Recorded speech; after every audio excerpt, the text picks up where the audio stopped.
A Christmas Carol by Charles Dickens. Read by Michael Lyons.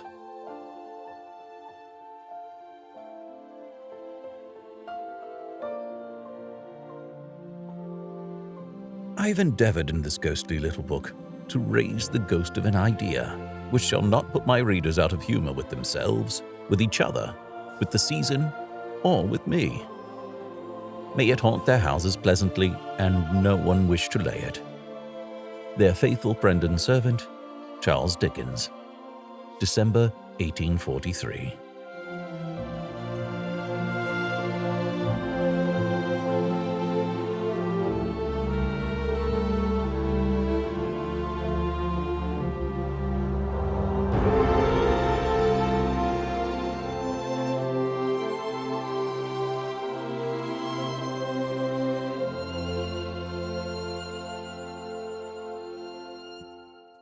Stave 1. Marley's Ghost.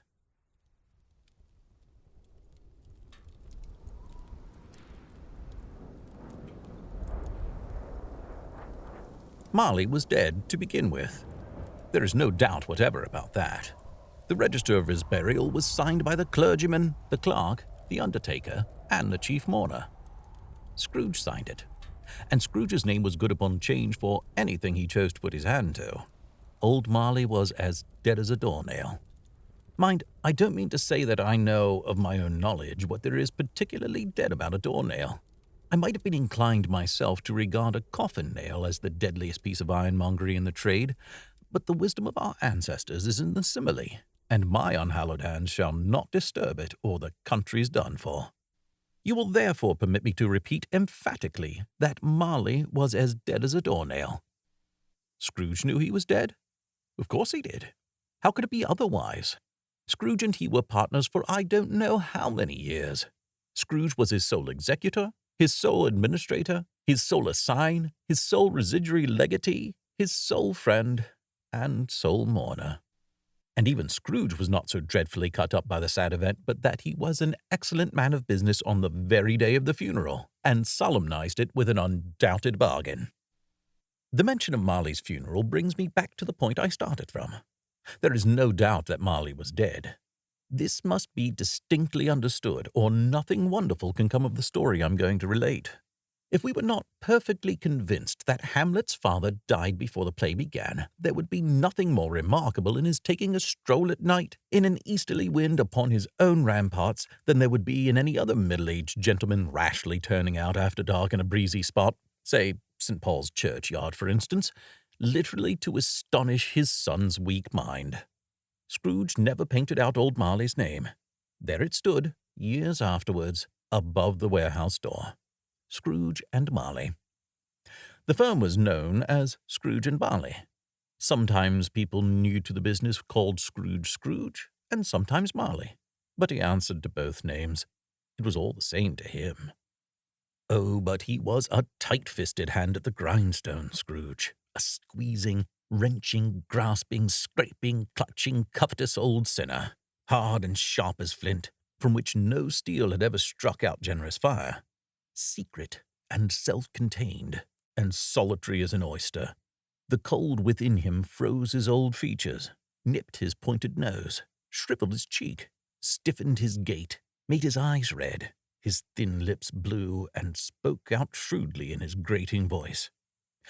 A frosty rime was on his head, and on his eyebrows, and his wiry chin. He carried his own low temperature always about with him. He iced his office in the dog days, and didn't thaw it 1 degree at Christmas. External heat and cold had little influence on Scrooge.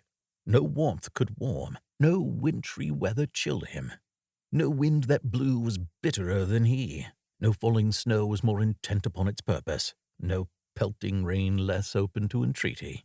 Foul weather didn't know where to have him. The heaviest rain and snow and hail and sleet could boast of the advantage over him in only one respect. They often came down handsomely, and Scrooge never did. Nobody ever stopped him in the street to say, with gladsome looks, "My dear Scrooge, how are you? When will you come to see me?" No beggars implored him to bestow a trifle. No children asked him what it was o'clock. No man or woman ever once in all his life inquired the way to such and such a place of Scrooge.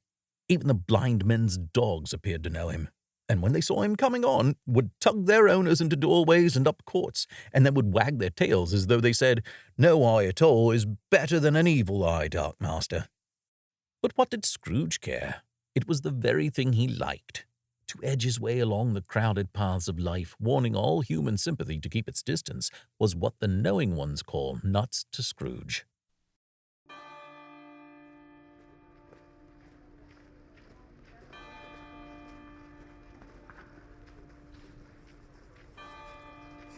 Once upon a time, of all the good days in the year on Christmas Eve, old Scrooge sat busy in his counting house. It was cold, bleak, biting weather, foggy withal, and he could hear the people in the court outside go wheezing up and down, beating their hands upon their breasts and stamping their feet upon the pavement stones to warm them. The city clocks had only just gone 3, but it was quite dark already.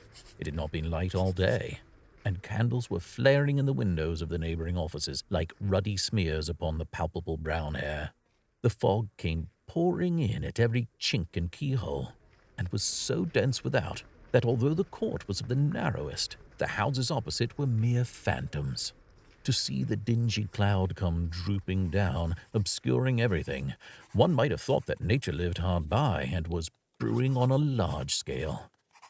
The door of Scrooge's counting-house was open, that he might keep his eye upon his clerk, who in a dismal little cell beyond, a sort of tank, was copying letters. Scrooge had a very small fire, but the clerk's fire was so very much smaller that it looked like one coal. But he couldn't replenish it, for Scrooge kept the coal box in his own room. And so surely as the clerk came in with the shovel, the master predicted that it would be necessary for them to part. Wherefore the clerk put on his white comforter and tried to warm himself at the candle, in which effort, not being a man of strong imagination, he failed. "A Merry Christmas, Uncle! God save you!" cried a cheerful voice. It was the voice of Scrooge's nephew, who came upon him so quickly that this was the first intimation he had had of his approach. "Ah!" said Scrooge. "Humbug!" He had so heated himself with rapid walking in the fog and frost, this nephew of Scrooge's, that he was all aglow. His face was ruddy and handsome, his eyes sparkled, and his breath smoked again.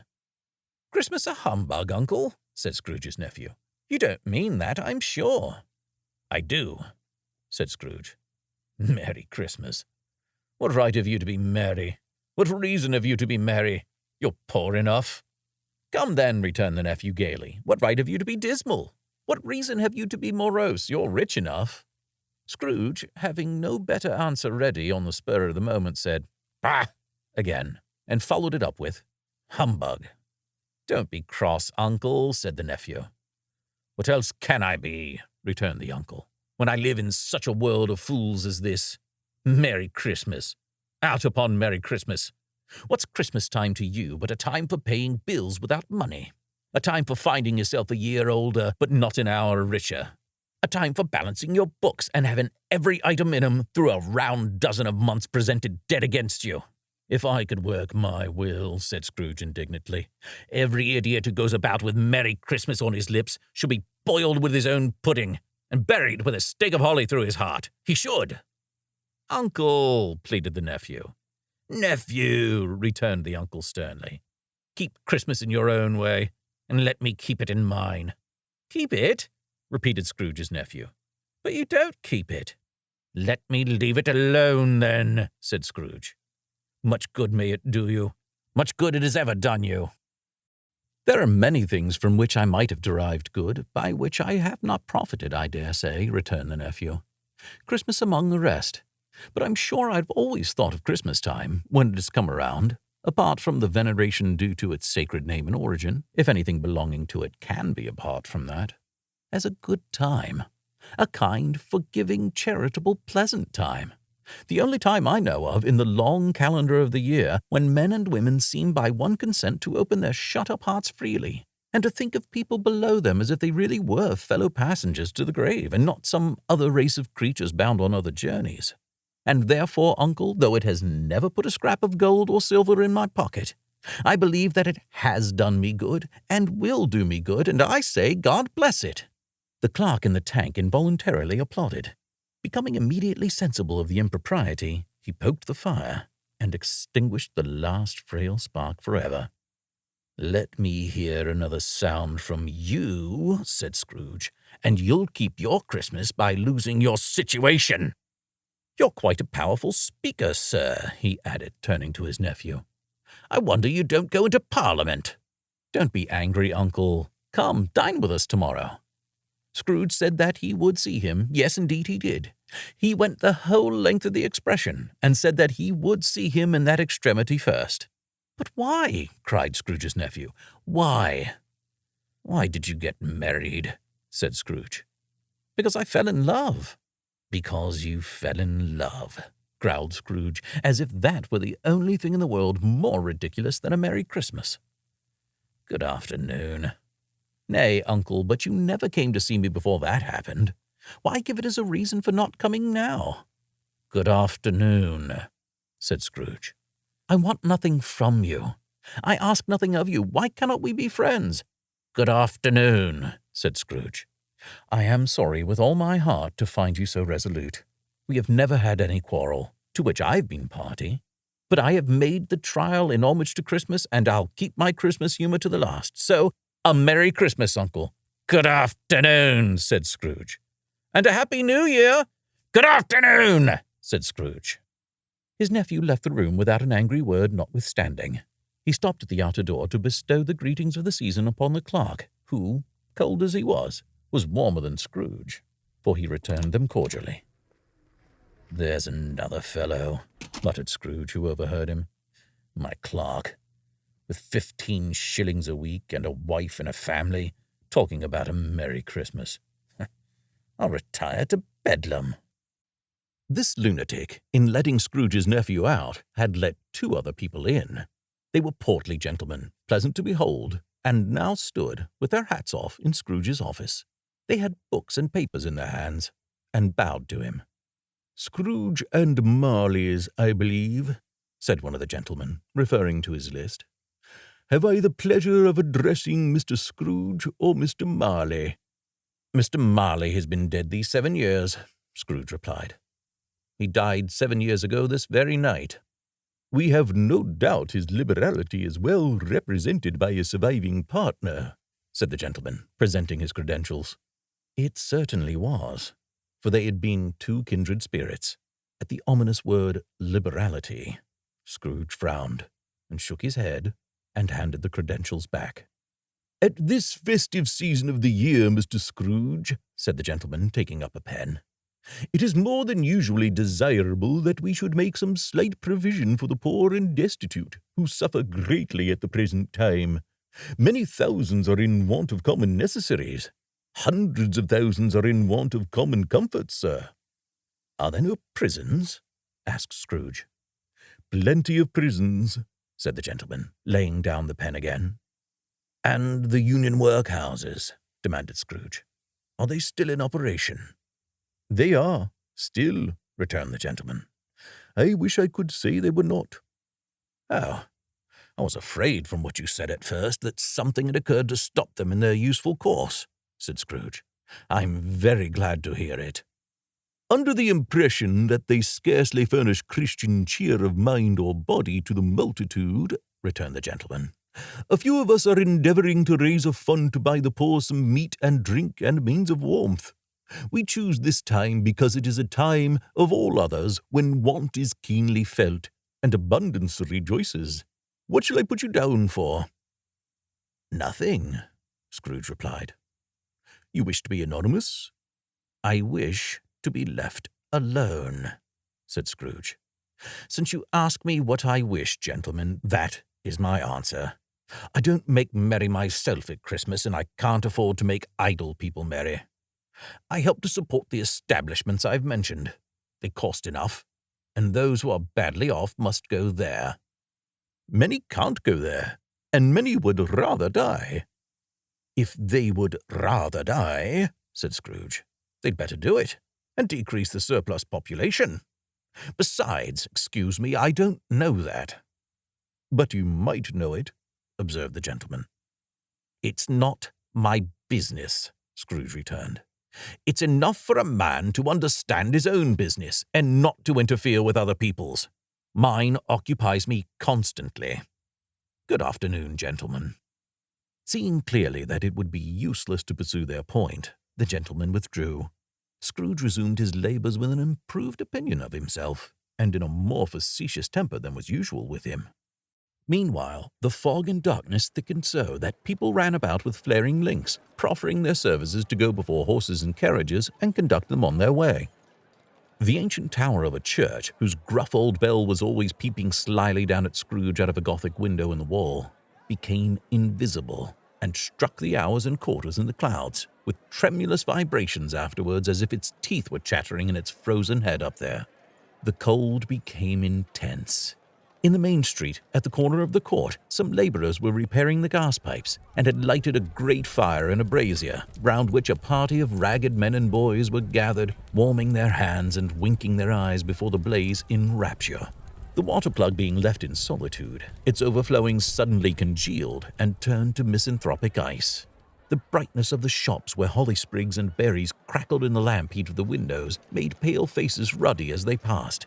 Poulterers' and grocers' trades became a splendid joke, a glorious pageant with which it was next to impossible to believe that such dull principles as bargain and sale had anything to do. The Lord Mayor, in the stronghold of the mighty mansion house, gave orders to his 50 cooks and butlers to keep Christmas as a Lord Mayor's household should, and even the little tailor, whom he had fined 5 shillings on the previous Monday for being drunk and bloodthirsty in the streets, stirred up tomorrow's pudding in his garret, while his lean wife and the baby sallied out to buy the beef. Foggier yet, and colder, piercing, searching, biting cold. If the good St. Dunstan had but nipped the evil spirit's nose with a touch of weather such as that, instead of using his familiar weapons, then indeed he would have roared to lusty purpose. The owner of one scant young nose, gnawed and mumbled by the hungry cold as bones are gnawed by dogs, stooped down at Scrooge's keyhole to regale him with a Christmas carol. But at the first sound of "God bless you, merry gentlemen, may nothing you dismay," Scrooge seized the ruler with such energy of action that the singer fled in terror, leaving the keyhole to the fog and the even more congenial frost.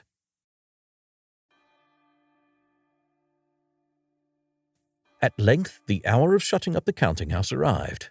With an ill will, Scrooge dismounted from his stool, and tacitly admitted the fact to the expectant clerk in the tank, who instantly snuffed out his candle and put on his hat. "You'll want the whole day tomorrow, I suppose," said Scrooge. "If quite convenient, sir." "It's not convenient," said Scrooge, "and it's not fair. If I was to stop half a crown for it, you'd think yourself ill-used, I'll be bound." The clerk smiled faintly. "And yet," said Scrooge, "you don't think me ill-used when I pay a day's wages for no work." The clerk observed that it was only once a year. "A poor excuse for picking a man's pocket every 25th of December," said Scrooge, buttoning his greatcoat to the chin. "But I suppose you must have the whole day. Be here all the earlier next morning." The clerk promised that he would, and Scrooge walked out with a growl. The office was closed in a twinkling, and the clerk, with the long ends of his white comforter dangling below his waist, for he boasted no greatcoat, went down a slide on Cornhill at the end of a lane of boys 20 times in honor of its being Christmas Eve, and then ran home to Camden Town as hard as he could pelt to play at blind man's buff. Scrooge took his melancholy dinner in his usual melancholy tavern, and having read all the newspapers and beguiled the rest of the evening with his banker's book, went home to bed. He lived in chambers which had once belonged to his deceased partner. They were a gloomy suite of rooms, in a lowering pile of building up a yard, where it had so little business to be that one could scarcely help fancying it must have run there when it was a young house, playing at hide-and-seek with other houses, and forgotten the way out again. It was old enough now, and dreary enough, for nobody lived in it but Scrooge, the other rooms being all let out as offices. The yard was so dark that even Scrooge, who knew its every stone, was fain to grope with his hands. The fog and frost so hung about the black old gateway of the house that it seemed as if the genius of the weather sat in mournful meditation on the threshold. Now, it is a fact that there was nothing at all particular about the knocker on the door, except that it was very large. It is also a fact that Scrooge had seen it night and morning during his whole residence in that place. Also that Scrooge had as little of what is called fancy about him as any man in the city of London, even including, which is a bold word, the corporation, alderman, and livery. Let it also be borne in mind that Scrooge had not bestowed one thought on Marley since his last mention of his 7 years dead partner that afternoon. And then let any man explain to me, if he can, how it happened that Scrooge, having his key in the lock of the door, saw in the knocker, without its undergoing any intermediate process of change, not a knocker, but Marley's face. Marley's face. It was not an impenetrable shadow as the other objects in the yard were, but had a dismal light about it, like a bad lobster in a dark cellar. It was not angry or ferocious, but looked at Scrooge as Marley used to look, with ghostly spectacles turned up on its ghostly forehead. The hair was curiously stirred, as if by breath or hot air, and though the eyes were wide open, they were perfectly motionless. That, and its livid color, made it horrible. But its horror seemed to be in spite of the face and beyond its control, rather than a part of its own expression. As Scrooge looked fixedly at this phenomenon, it was a knocker again. To say that he was not startled, or that his blood was not conscious of a terrible sensation to which it had been a stranger from infancy, would be untrue. But he put his hand upon the key he had relinquished, turned it sturdily, walked in, and lighted his candle. He did pause, with a moment's irresolution, before he shut the door. And he did look cautiously behind it first, as if he half expected to be terrified with the sight of Marley's pigtails sticking out into the hall. But there was nothing on the back of the door, except the screws and nuts that held the knocker on. So he said, "Pooh-pooh," and closed it with a bang.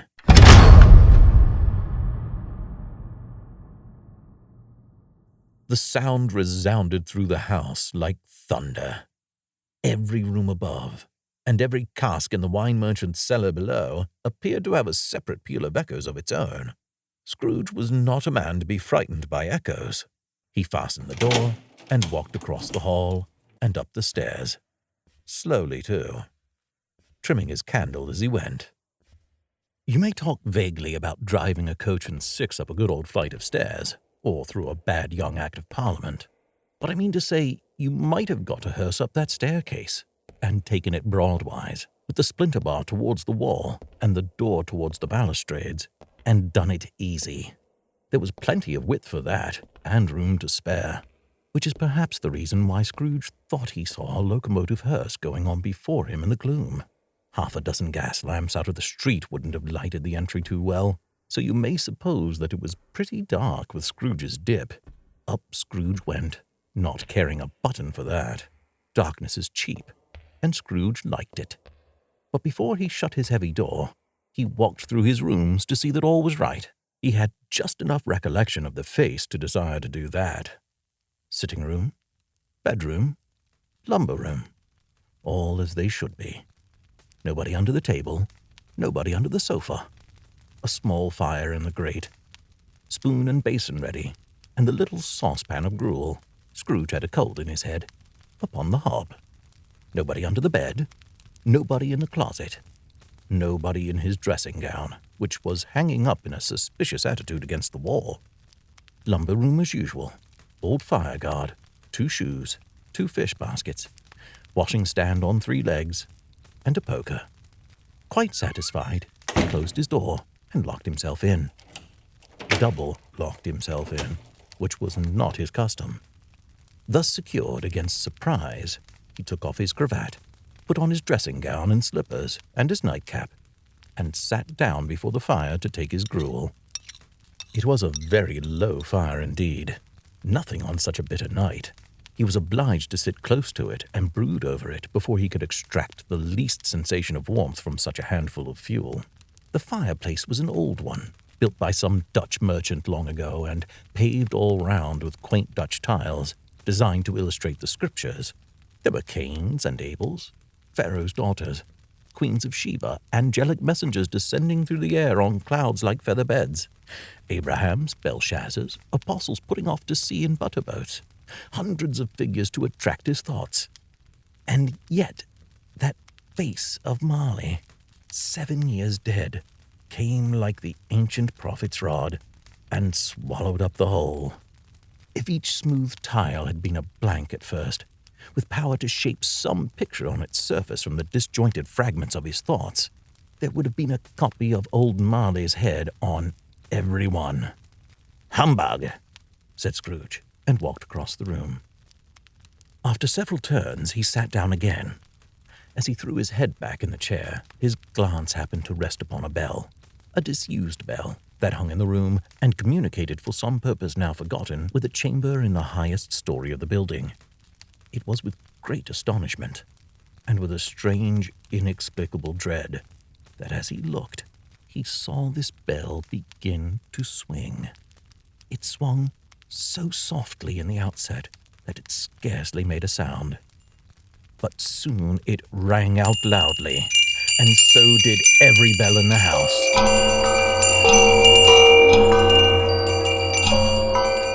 This might have lasted half a minute, or a minute, but it seemed an hour.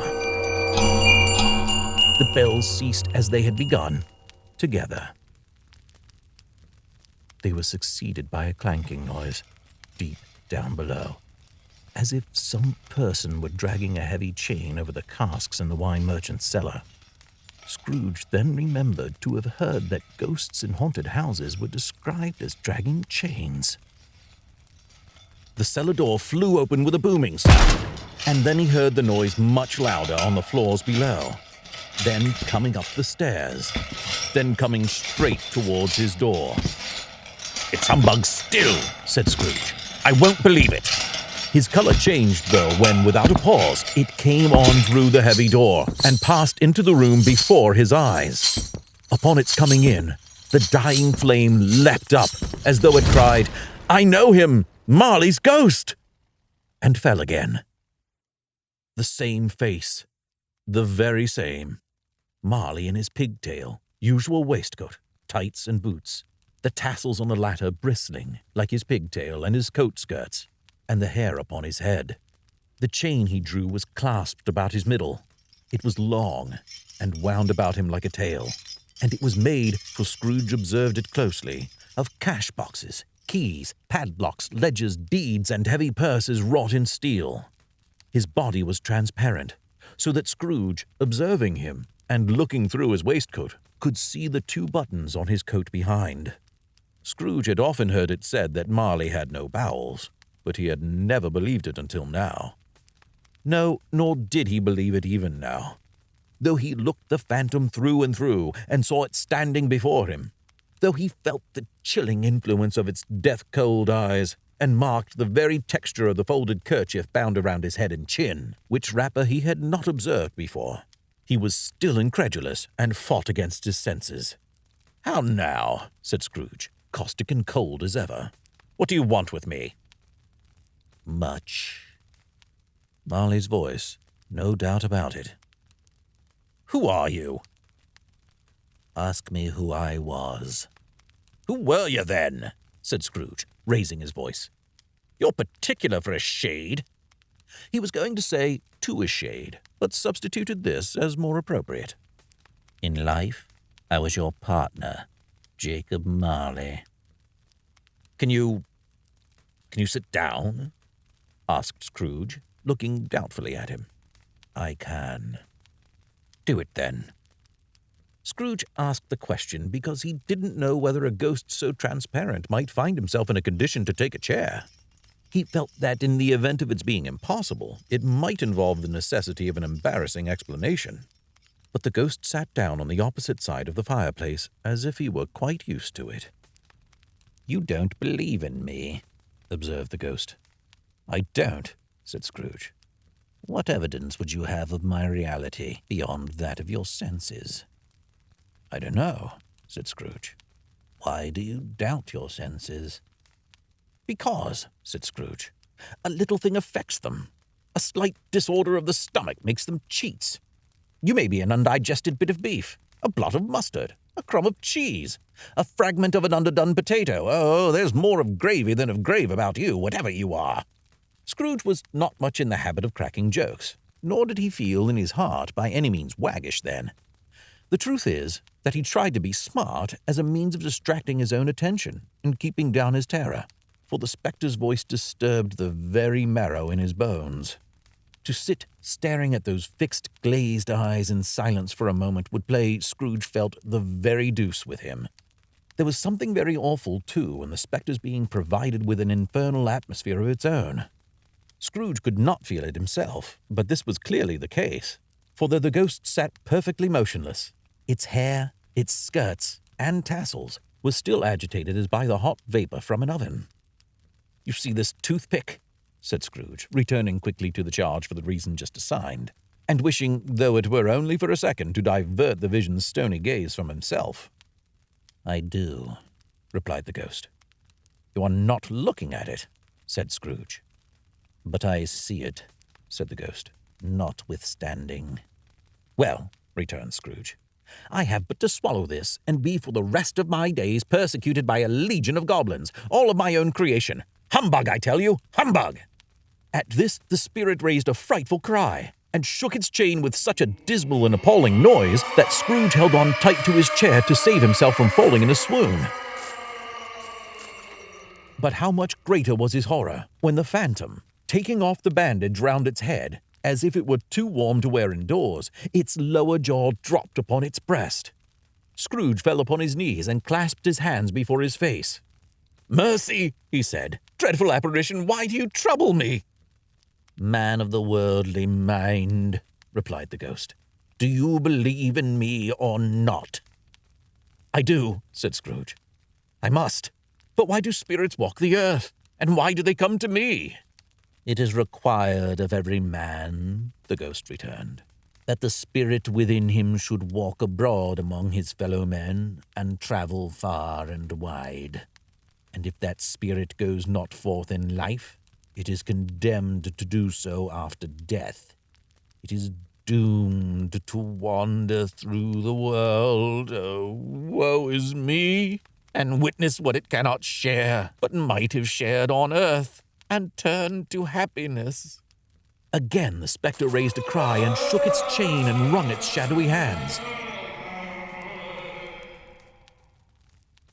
"You are fettered," said Scrooge, trembling. "Tell me why." "I wear the chain I forged in life," replied the ghost. "I made it link by link and yard by yard.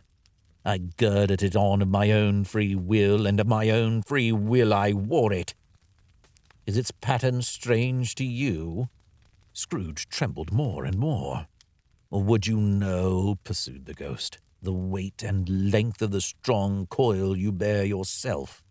It was full and heavy and as long as this 7 Christmas Eves ago. You've labored on it since. It is a ponderous chain."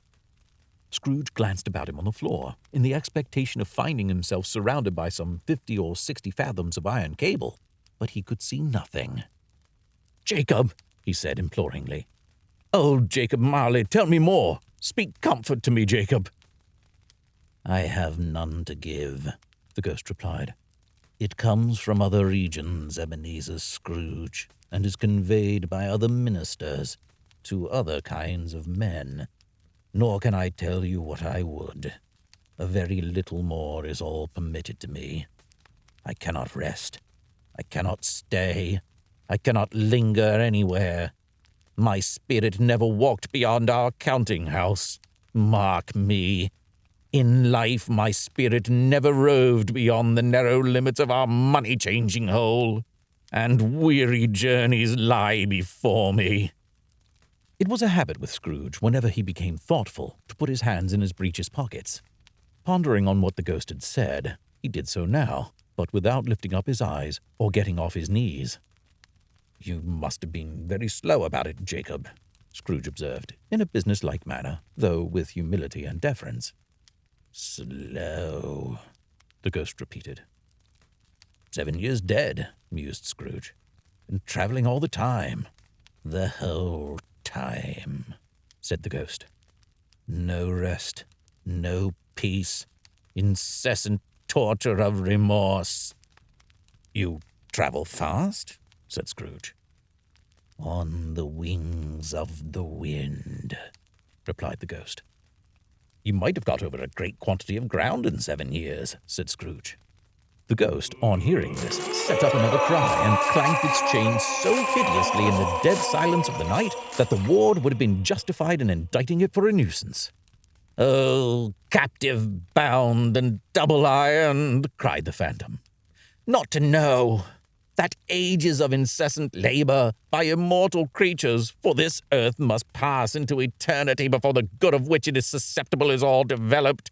Not to know that any Christian spirit working kindly in its little sphere, whatever it may be, will find its mortal life too short for its vast means of usefulness.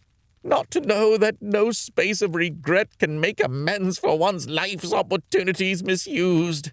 Yet such was I. Oh, such was I." "But you were always a good man of business, Jacob," faltered Scrooge, who now began to apply this to himself. "Business!" cried the ghost, wringing its hands again. "Mankind was my business. The common welfare was my business.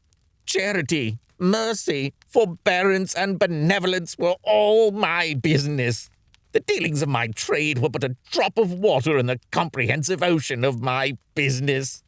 It held up its chain at arm's length, as if that were the cause of all its unavailing grief, and flung it heavily upon the ground again. "At this time of the rolling year," the spectre said, "I suffer most. Why did I walk through crowds of fellow beings with my eyes turned down, and never raise them to that blessed star which led wise men to a poor abode? Were there no poor homes to which its light would have conducted me?" Scrooge was very much dismayed to hear the spectre going on at this rate, and began to quake exceedingly. "Hear me," cried the ghost. "My time is nearly gone." "I will," said Scrooge. "But don't be hard upon me. Don't be flowery, Jacob, pray." "How it is that I appear before you in a shape that you can see, I may not tell. I have sat invisible beside you many and many a day." It was not an agreeable idea. Scrooge shivered and wiped the perspiration from his brow. "That is no light part of my penance," pursued the ghost. "I am here tonight to warn you that you have yet a chance and hope of escaping my fate. A chance and hope of my procuring, Ebenezer." "You were always a good friend to me," said Scrooge. "Thank ye." "You will be haunted," resumed the ghost, "by 3 spirits." Scrooge's countenance fell almost as low as the ghost's had done. "Is that the chance and hope you mentioned, Jacob?" he demanded in a faltering voice. "It is." I think I'd rather not," said Scrooge. "Without their visits," said the ghost, "you cannot hope to shun the path I tread. Expect the first tomorrow when the bell tolls 1. "Couldn't I take them all at once and just have it over, Jacob?" hinted Scrooge. "Expect the second on the next night at the same hour, the third upon the next night when the last stroke of 12 has ceased to vibrate. Look to see me no more, and look that, for your own sake, you remember what is passed between us." When it had said these words, the spectre took its wrapper from the table and bound it round its head as before. Scrooge knew this by the smart sound its teeth made when the jaws were brought together by the bandage. He ventured to raise his eyes again, and found his supernatural visitor confronting him in an erect attitude, with its chain wound over and about its arm. The apparition walked backward from him, and at every step it took, the window raised itself a little, so that when the spectre reached it, it was wide open. It beckoned Scrooge to approach, which he did. When they were within 2 paces of one another, Marley's ghost held up its hand, warning him to come no nearer. Scrooge stopped, not so much in obedience as in surprise and fear, for on the raising of the hand he became sensible of confused noises in the air, incoherent sounds of lamentation and regret, wailings inexpressibly sorrowful and self-accusatory. The spectre, after listening for a moment, joined in the mournful dirge and floated out upon the bleak, dark night. Scrooge followed to the window, desperate in his curiosity. He looked out. The air was filled with phantoms, wandering hither and thither in restless haste, and moaning as they went. Every one of them wore chains like Marley's ghost. Some few, they might be guilty governments, were linked together. None were free. Many had been personally known to Scrooge in their lives. He had been quite familiar with one old ghost, in a white waistcoat, with a monstrous iron safe attached to its ankle, who cried piteously at being unable to assist a wretched woman with an infant, whom it saw below upon a doorstep. The misery with them all was clearly that they sought to interfere for good in human matters and had lost the power forever. Whether these creatures faded into mist, or mist enshrouded them, he could not tell. But they and their spirit voices faded together, and the night became as it had been when he walked home. Scrooge closed the window and examined the door by which the ghost had entered. It was double-locked, as he had locked it with his own hands, and the bolts were undisturbed. He tried to say, "humbug," but stopped at the first syllable, and being, from the emotion he had undergone, or the fatigues of the day, or his glimpse of the invisible world, or the dull conversation of the ghost, or the lateness of the hour, much in need of repose, went straight to bed without undressing, and fell asleep upon the instant.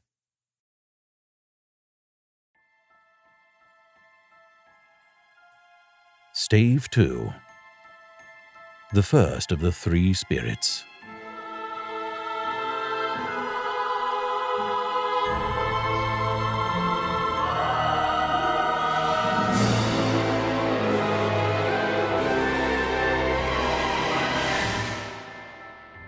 When Scrooge awoke, it was so dark that looking out of bed, he could scarcely distinguish the transparent window from the opaque walls of his chamber.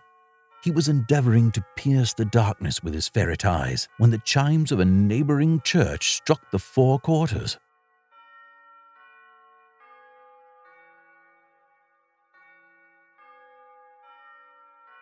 So he listened for the hour.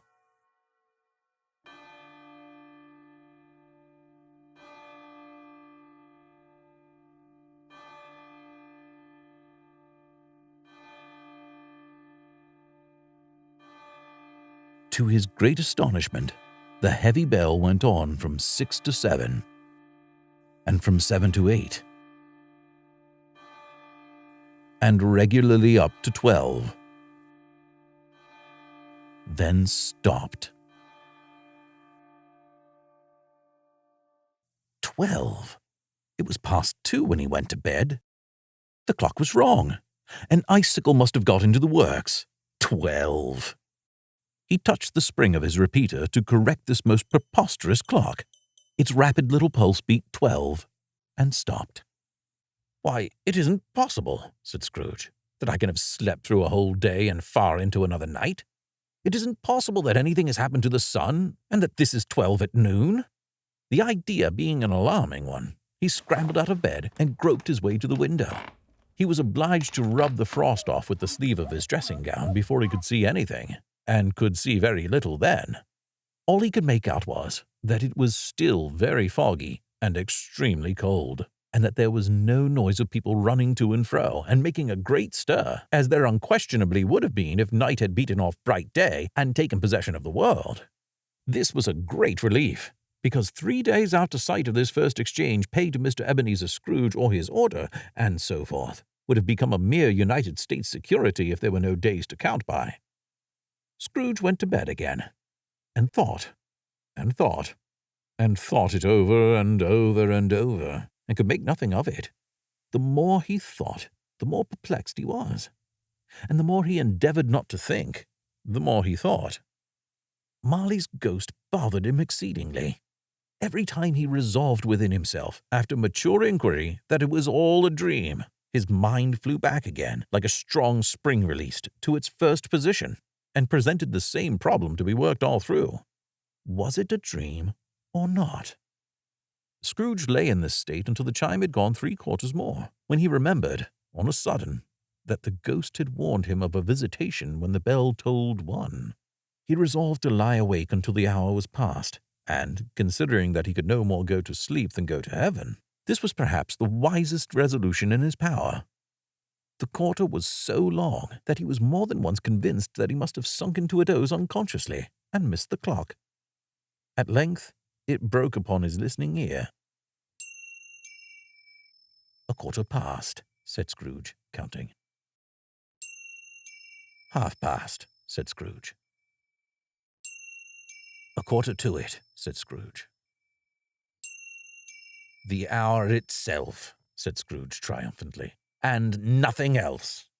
He spoke before the hour bell sounded, which it now did with a deep, dull, hollow, melancholy 1. Light flashed up in the room upon the instant, and the curtains of his bed were drawn. The curtains of his bed were drawn aside, I tell you, by a hand. Not the curtains at his feet, nor the curtains at his back, but those to which his face was addressed. The curtains of his bed were drawn aside, and Scrooge, starting up into a half-recumbent attitude, found himself face to face with the unearthly visitor who drew them, as close to it as I am now to you, and I am standing in the spirit at your elbow.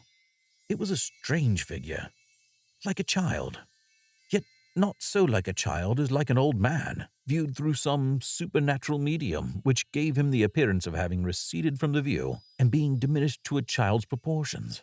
Its hair, which hung about its neck and down its back, was white as if with age, and yet the face had not a wrinkle in it, and the tenderest bloom was on the skin. The arms were very long and muscular, the hands the same, as if its hold were of uncommon strength. Its legs and feet, most delicately formed, were, like those upper members, bare. It wore a tunic of the purest white, and round its waist was bound a lustrous belt, the sheen of which was beautiful. It held a branch of fresh green holly in its hand, and, in singular contradiction of that wintry emblem, had its dress trimmed with summer flowers. But the strangest thing about it was, that from the crown of its head there sprung a bright clear jet of light, by which all this was visible, and which was doubtless the occasion of its using, in its duller moments, a great extinguisher for a cap, which it now held under its arm.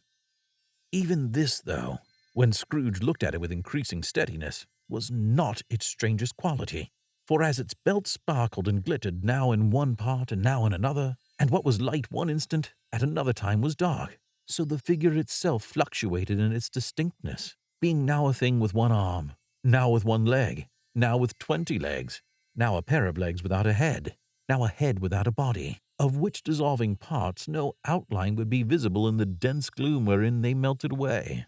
And in the very wonder of this, it would be itself again, distinct and clear as ever.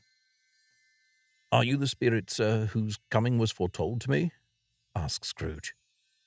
"I am." The voice was soft and gentle, singularly low, as if instead of being so close beside him, it were at a distance. "Who and what are you?" Scrooge demanded. "I am the ghost of Christmas past." "Long past?" inquired Scrooge, observant of its dwarfish stature. "No, your past." Perhaps Scrooge could not have told anybody why, if anybody could have asked him, but he had a special desire to see the spirit in his cap, and begged him to be covered. "What?" exclaimed the ghost. "Would you so soon put out with worldly hands the light I give? Is it not enough that you are one of those whose passions made this cap, and force me through whole trains of years to wear it low upon my brow?" Scrooge reverently disclaimed all intentions to offend or knowledge of having wilfully bonneted the spirit at any period of his life. He then made bold to inquire what business brought him there. "Your welfare," said the ghost. Scrooge expressed himself much obliged, but could not help thinking that a night of unbroken rest would have been more conducive to that end. The spirit must have heard him thinking, for it said immediately, "Your reclamation, then. Take heed." It put out its strong hand as it spoke, and clasped him gently by the arm.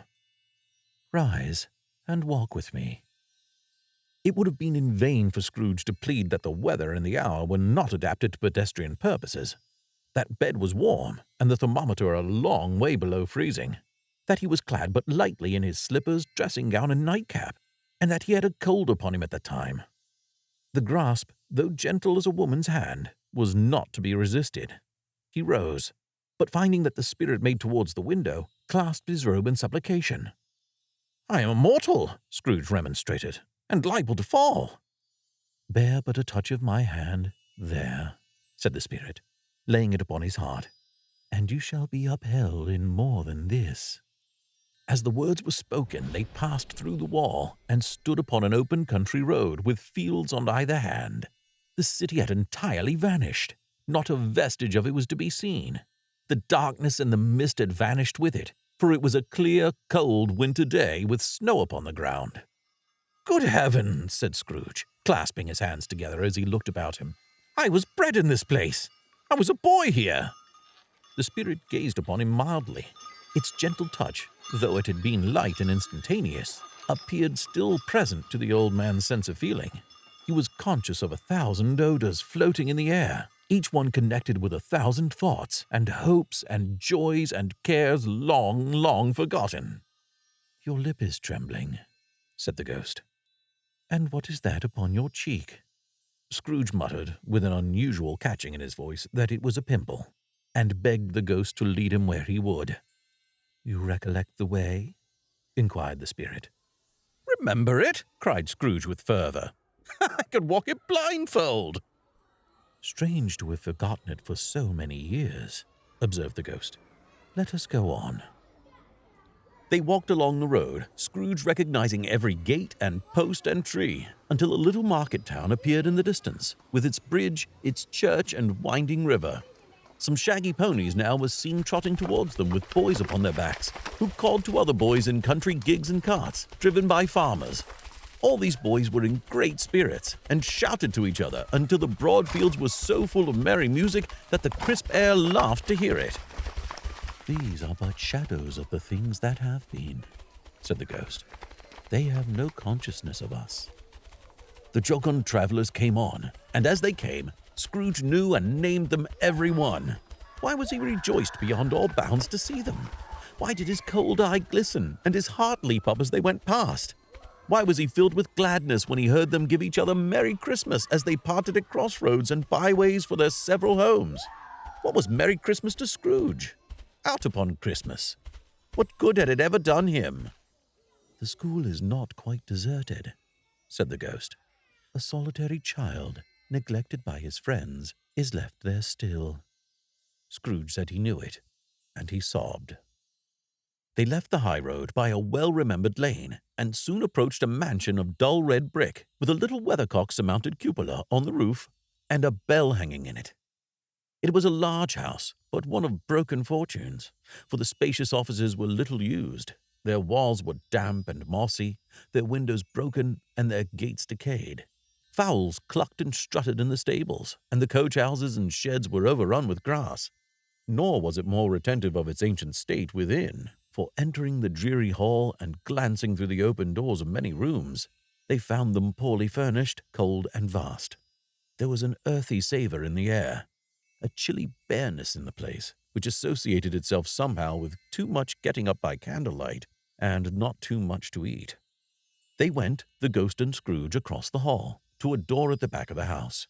It opened before them and disclosed a long, bare, melancholy room, made barer still by lines of plain deal forms and desks. At one of these, a lonely boy was reading near a feeble fire, and Scrooge sat down upon a form and wept to see his poor forgotten self as he used to be. Not a latent echo in the house, not a squeak and scuffle from the mice behind the paneling, not a drip from the half-thawed waterspout in the dull yard behind, not a sigh among the leafless boughs of one despondent poplar.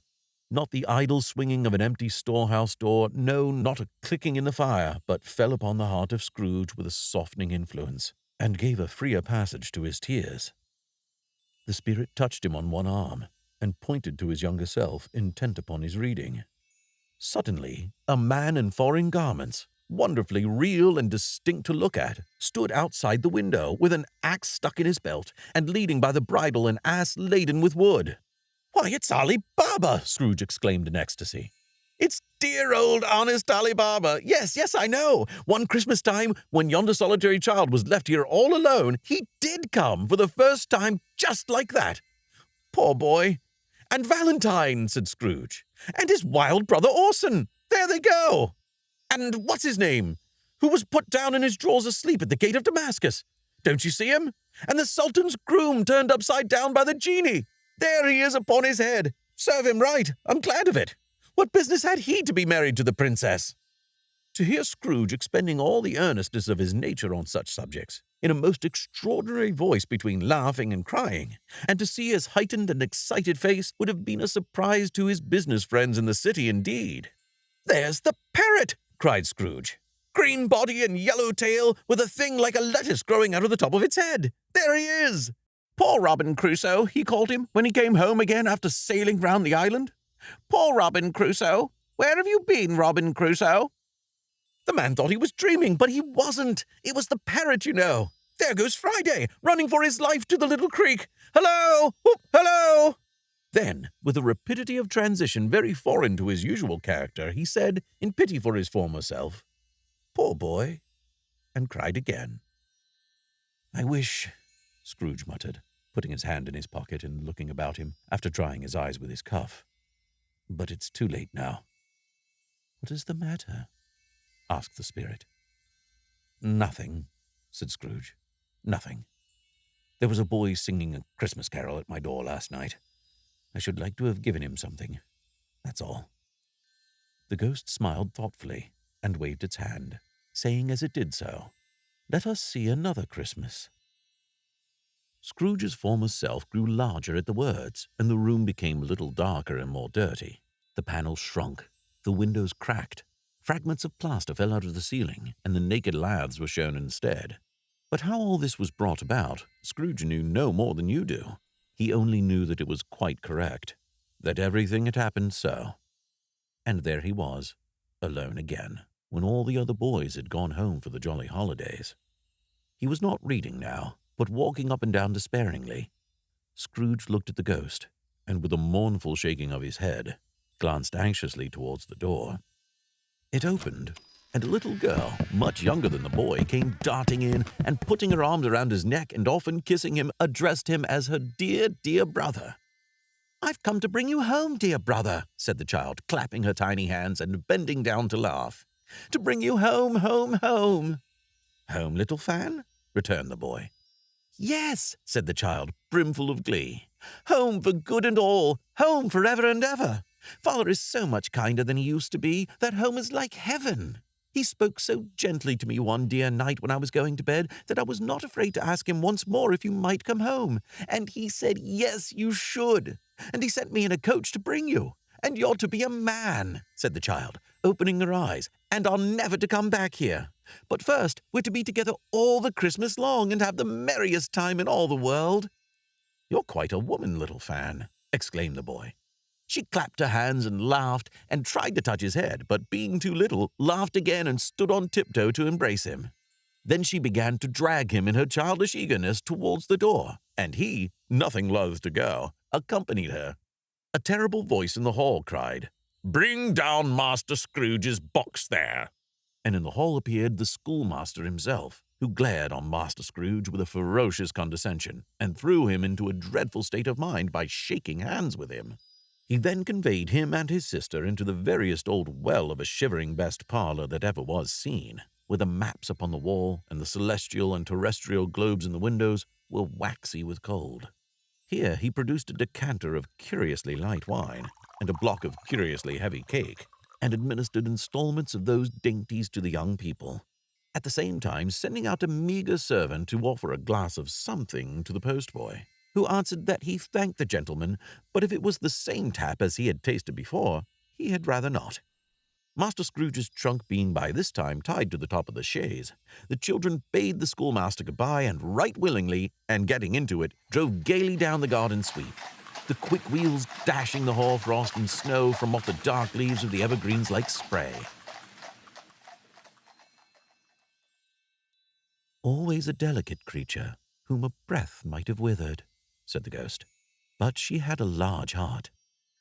"So she had," cried Scrooge. "You're right. I will not gainsay it, spirit. God forbid." "She died a woman," said the ghost, "and had, as I think, children." "One child," Scrooge returned. "True," said the ghost. "Your nephew."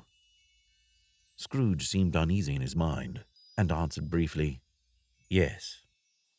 Although they had but that moment left the school behind them, they were now in the busy thoroughfares of a city, where shadowy passengers passed and repassed, where shadowy carts and coaches battled for the way, and all the strife and tumult of a real city were.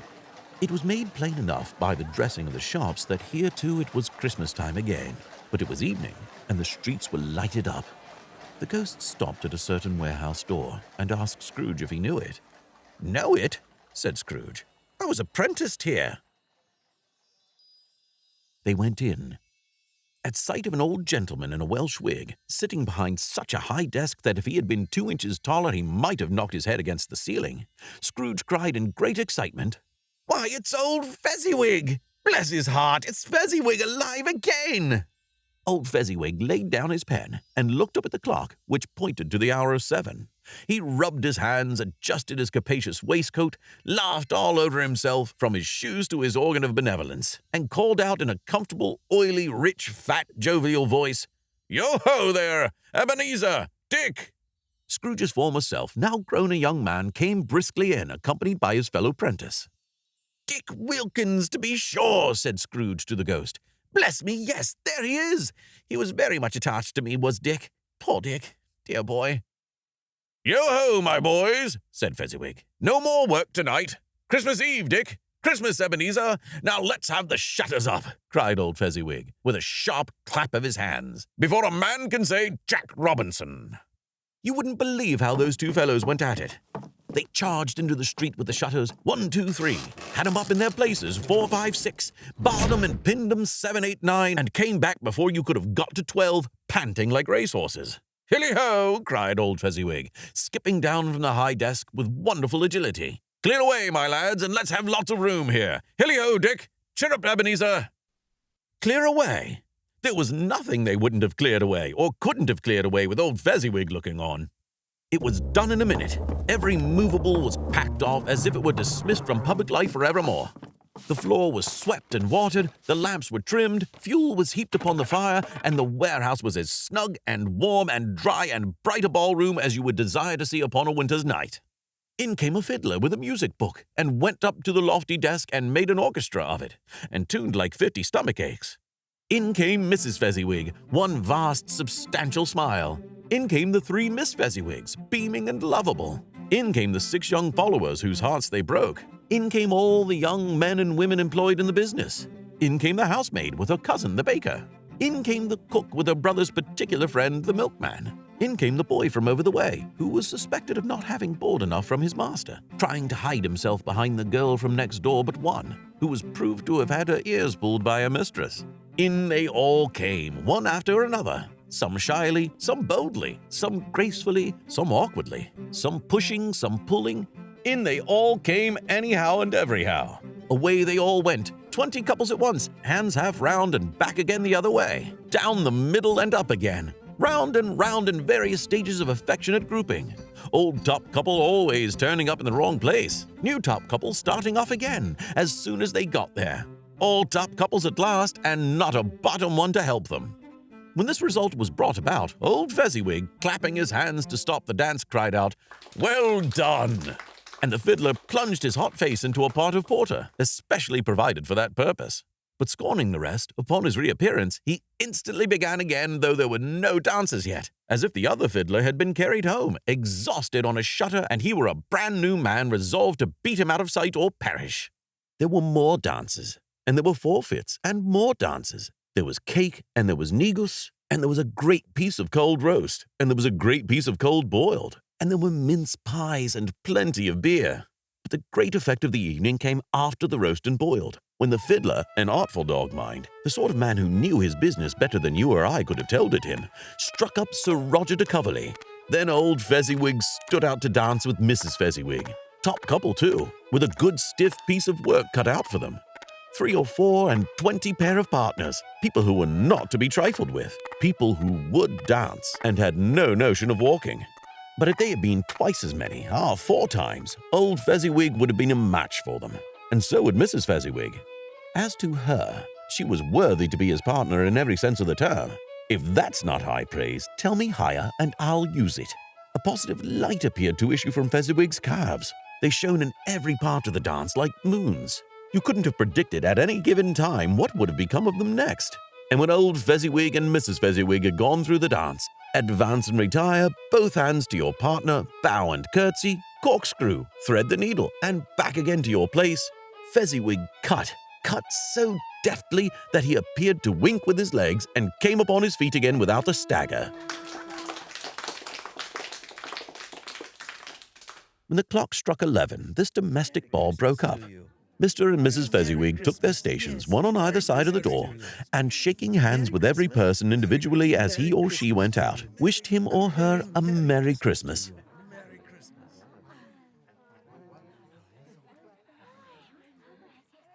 When everybody had retired but the 2 prentices, they did the same to them, and thus the cheerful voices died away, and the lads were left to their beds, which were under a counter in the back shop.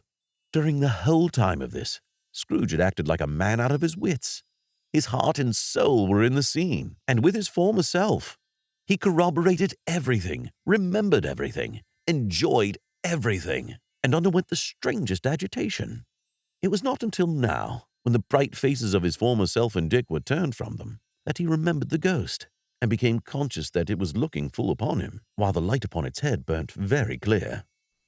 "A small matter," said the ghost, "to make these silly folks so full of gratitude." "Small?" echoed Scrooge. The spirit signed to him to listen to the 2 prentices, who were pouring out their hearts in praise of Fezziwig, and when he'd done so, said, "Why, is it not? He has spent but a few pounds of your mortal money, 3 or 4 perhaps.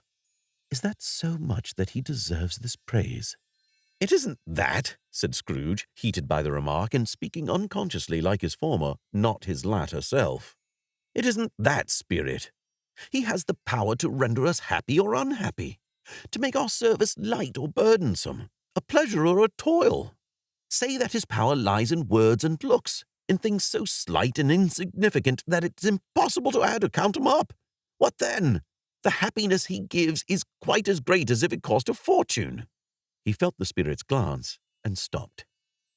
"What is the matter?" asked the ghost. "Nothing particular," said Scrooge. "Something, I think," the ghost insisted. "No," said Scrooge. "No, I should like to be able to say a word or 2 to my clerk just now. That's all." His former self turned down the lamps as he gave utterance to the wish, and Scrooge and the ghost again stood side by side in the open air. "My time grows short," observed the spirit. "Quick." This was not addressed to Scrooge or to anyone whom he could see, but it produced an immediate effect, for again Scrooge saw himself. He was older now, a man in the prime of life. His face had not the harsh and rigid lines of later years, but it had begun to wear the signs of care and avarice. There was an eager, greedy, restless motion in the eye, which showed the passion that had taken root, and where the shadow of the growing tree would fall. He was not alone, but sat by the side of a fair young girl in a mourning dress, in whose eyes there were tears, which sparkled in the light that shone out of the ghost of Christmas past. "It matters little," she said softly. "To you, very little. Another idol has displaced me, and if it can cheer and comfort you in time to come, as I would have tried to do, I have no just cause to grieve." "What idol has replaced you?" he rejoined. "A golden one." "This is the even-handed dealing of the world," he said. "There is nothing on which it is so hard as poverty, and there is nothing it professes to condemn with such severity as the pursuit of wealth." You fear the world too much, she answered gently. All your other hopes have merged into the hope of being beyond the chance of its sordid reproach. I have seen your nobler aspirations fall off one by one, until the master passion, gain, engrosses you. Have I not? What then? He'd retorted. Even if I have grown so much wiser, what then? I am not changed towards you. She shook her head. Am I? Our contract is an old one. It was made when we were both poor and content to be so, until, in good season, we could improve our worldly fortune by our patient industry. You are changed. When it was made, you were another man. I was a boy, he said impatiently. Your own feeling tells you that you were not what you are, she returned. I am. That which promised happiness when we were one in heart is fraught with misery now that we are two. How often and how keenly I've thought of this I will not say. It is enough that I have thought of it and can release you. Have I ever sought release? In words, no, never. In what then? In a changed nature, in an altered spirit, in another atmosphere of life, another hope as its great end, in everything that made my love of any worth or value in your sight. If this had never been between us, said the girl, looking mildly, but with steadiness upon him, tell me, would you seek me out and try to win me now? Ah, no. He seemed to yield to the justice of this supposition, in spite of himself. But he said, with a struggle, You think not. I would gladly think otherwise if I could, she answered. Heaven knows, when I have learned a truth like this, I know how strong and irresistible it must be. But if you were free today, tomorrow, yesterday, can even I believe that you would choose a dowerless girl, who you, in your very confidence with her, weigh everything by gain? Or, choosing her, if for a moment you were false enough to your one guiding principle to do so, do I not know that your repentance and regret would surely follow? I do, and I release you, with a full heart, for the love of him you once were. He was about to speak, but with her head turned from him, she resumed. You may. The memory of what is past half makes me hope you will have pain in this, a very, very brief time, and you will dismiss the recollection of it, gladly, as an unprofitable dream, from which it happened well that you awoke. May you be happy in the life you've chosen. She left him, and they parted. Spirit, said Scrooge, show me no more. Conduct me home. Why do you delight to torture me? One shadow more, exclaimed the ghost. No more, cried Scrooge. No more. I don't wish to see it. Show me no more. But the relentless ghost pinioned him in both his arms and forced him to observe what happened next. They were in another scene and place, a room not very large or handsome, but full of comfort. Near to the winter fire sat a beautiful young girl, so like that last that Scrooge believed it was the same, until he saw her, now a comely matron, sitting opposite her daughter. The noise in this room was perfectly tumultuous, for there were more children there than Scrooge in his agitated state of mind could count. And unlike the celebrated herd in the poem, they were not 40 children conducting themselves like one, but every child was conducting itself like 40. The consequences were uproarious beyond belief, but no one seemed to care. On the contrary, the mother and daughter laughed heartily and enjoyed it very much. And the latter, soon beginning to mingle in the sports, got pillaged by the young brigands most ruthlessly. What would I not have given to be one of them? Though I never could have been so rude, no, I wouldn't for the wealth of all the world have crushed that braided hair and torn it down. And for the precious little shoe, I wouldn't have plucked it off, God bless my soul, to save my life. As to measuring her waist in sport, as they did, bold young brood, I couldn't have done it. I should have expected my arm to have grown round it for a punishment, and never to come straight again. And yet I should have dearly liked, I own, to have touched her lips, to have questioned her, that she might have opened them, to have looked upon the lashes of her downcast eyes and never raised a blush, to have let loose waves of hair, an inch of which would be a keepsake beyond price. In short, I should have liked, I do confess, to have had the slightest license of a child. and yet to have been man enough to know its value. But now a knocking at the door was heard, and such a rush immediately ensued that she, with laughing face and plundered dress, was borne towards it, the center of a flushed and boisterous group, just in time to greet the father, who came home attended by a man laden with Christmas toys and presents. Then the shouting and the struggling and the onslaught that was made on the defenseless porter, the scaling him with chairs for ladders to dive into his pockets, to spoil him of brown paper parcels, hold on tight by his cravat, hug him round his neck, pommel his back, and kick his legs in irrepressible affection. The shouts of wonder and delight with which the development of every package was received. The terrible announcement that the baby had been taken in the act of putting a doll's frying pan into his mouth, and was more than suspected of having swallowed a fictitious turkey glued on a wooden platter. The immense relief of finding this a false alarm. The joy and gratitude and ecstasy. They are all indescribable alike. It is enough that by degrees the children and their emotions got out of the parlor, and by one stair at a time up to the top of the house where they went to bed, and so subsided. And now Scrooge looked on more attentively than ever, when the master of the house, having his daughter leaning fondly on him, sat down with her and her mother at his own fireside. And when he thought that such another creature, quite as graceful and as full of promise, might have called him father, and been a springtime in the haggard winter of his life, his sight grew very dim indeed. "Belle," said the husband, turning to his wife with a smile, "I saw an old friend of yours this afternoon. Who was it? Guess." "How can I? Tut, don't I know?" she added in the same breath, laughing as he laughed. "Mr. Scrooge." Mr. Scrooge it was. I passed his office window, and as it was not shut up, and he had a candle inside, I could scarcely help seeing him. His partner lies upon the point of death, I hear, and there he sat alone, quite alone in the world, I do believe. "Spirit," said Scrooge in a broken voice, "remove me from this place." "I told you these were the shadows of things that have been," said the ghost. "That they are what they are. Do not blame me." "Remove me," Scrooge exclaimed. "I cannot bear it." He turned upon the ghost, and seeing that it looked upon him with a face in which in some strange way there were fragments of all the faces it had shown him, wrestled with it. "Leave me. Take me back. Haunt me no longer." In the struggle, if that can be called a struggle, in which the ghost with no visible resistance on its own part was undisturbed by any effort of its adversary, Scrooge observed that its light was burning high and bright, and dimly connecting that with its influence over him, he seized the extinguisher cap, and by a sudden action pressed it down upon its head. The spirit dropped beneath it, so that the extinguisher covered its whole form. But though Scrooge pressed it down with all his force, he could not hide the light, which streamed from under it in an unbroken flood upon the ground.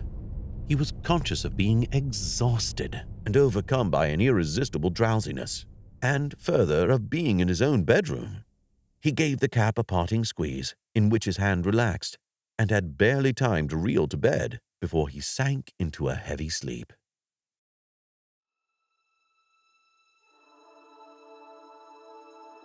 Stave 3. The second of the three spirits. Awaking in the middle of a prodigiously tough snore, and sitting up in bed to get his thoughts together, Scrooge had no occasion to be told that the bell was again upon the stroke of 1. He felt that he was restored to consciousness in the right nick of time, for the especial purpose of holding a conference with the second messenger dispatched to him through Jacob Marley's intervention. But finding that he turned uncomfortably cold when he began to wonder which of his curtains this new spectre would draw back, he put them every one aside with his own hands, and lying down again, established a sharp lookout all round the bed. For he wished to challenge the spirit on the moment of its appearance, and did not wish to be taken by surprise and made nervous. Gentlemen of the free and easy sort, who plume themselves on being acquainted with a move or two, and being usually equal to the time of day, express the wide range of their capacity for adventure by observing that they are good for anything, from pitch and toss to manslaughter, between which opposite extremes, no doubt, there lies a tolerably wide and comprehensive range of subjects. Without venturing for Scrooge quite as heartily as this, I don't mind calling on you to believe that he was ready for a good broad field of strange appearances, and that nothing between a baby and a rhinoceros would have astonished him very much. Now, being prepared for almost anything, he was not by any means prepared for nothing, and consequently, when the bell struck 1 and no shape appeared, he was taken with a violent fit of trembling. 5 minutes, 10 minutes, a quarter of an hour went by, yet nothing came. All this time he lay upon his bed, the very core and center of a blaze of ruddy light, which streamed upon it when the clock proclaimed the hour, and which, being only light, was more alarming than a dozen ghosts, as he was powerless to make out what it meant or would be at, and was sometimes apprehensive that he might be at that very moment an interesting case of spontaneous combustion, without having the consolation of knowing it. At last, however, he began to think, as you or I would have thought at first, for it is always the person not in the predicament who knows what ought to have been done in it, and would unquestionably have done it too. At last, I say, he began to think that the source and secret of this ghostly light might be in the adjoining room, from whence, on further tracing it, it seemed to shine. This idea taking full possession of his mind, he got up softly and shuffled in his slippers to the door. The moment Scrooge's hand was on the lock, a strange voice called him by his name and bade him enter. He obeyed. It was his own room. There was no doubt about that, but it had undergone a surprising transformation. The walls and ceiling were so hung with living green that it looked a perfect grove, from every part of which bright gleaming berries glistened. The crisp leaves of holly, mistletoe, and ivy reflected back the light, as if so many little mirrors had been scattered there. And such a mighty blaze went roaring up the chimney as that dull petrification of a hearth had never known in Scrooge's time, or Marley's, or for many and many a winter season gone. Heaped up on the floor, to form a kind of throne, were turkeys, geese, game, poultry, brawn, great joints of meat, sucking pigs, long wreaths of sausages, mince pies, plum puddings, barrels of oysters, red-hot chestnuts, cherry-cheeked apples, juicy oranges, luscious pears, immense 12th cakes, and seething bowls of punch that made the chamber dim with their delicious steam.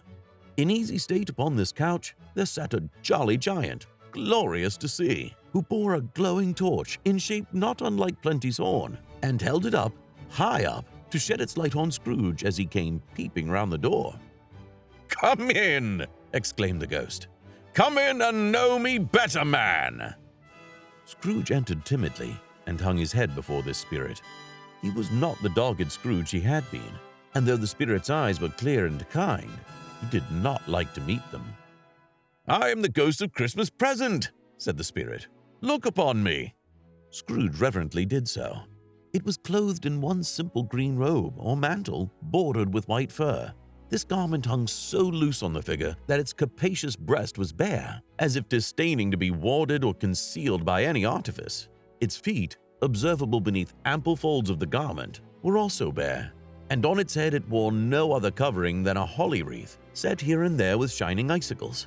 Its dark brown curls were long and free as its genial face, its sparkling eye, its open hand, its cheery voice, its unconstrained demeanor, and its joyful air. Girded round its middle was an antique scabbard, but no sword was in it, and the ancient sheath was eaten up with rust. "You've never seen the like of me before," exclaimed the spirit. "Never," Scrooge made to answer it. "Have never walked forth with the younger members of my family, meaning, for I am very young, my elder brothers born these later years?" pursued the phantom. "I don't think I have," said Scrooge. "I'm afraid I've not. Have you had many brothers, spirit?" "More than 1,800, said the ghost. "A tremendous family to provide for," muttered Scrooge. The ghost of Christmas present rose. "Spirit," said Scrooge submissively, "conduct me where you will. I went forth last night on compulsion, and I learnt a lesson which is working now. Tonight, if you have aught to teach me, let me profit by it." "Touch my robe." Scrooge did as he was told and held it fast. Holly, mistletoe, red berries, ivy, turkeys, geese, game, poultry, brawn, meat, pigs, sausages, oysters, pies, puddings, fruit, and punch all vanished instantly. So did the room, the fire, the ruddy glow, the hour of night, and they stood in the city streets on Christmas morning, where, for the weather was severe, The people made a rough but brisk and not unpleasant kind of music in scraping the snow from the pavement in front of their dwellings and from the rooftops of their houses, whence it was mad delight to the boys to see it come plumping down into the road below and splitting into artificial little snowstorms.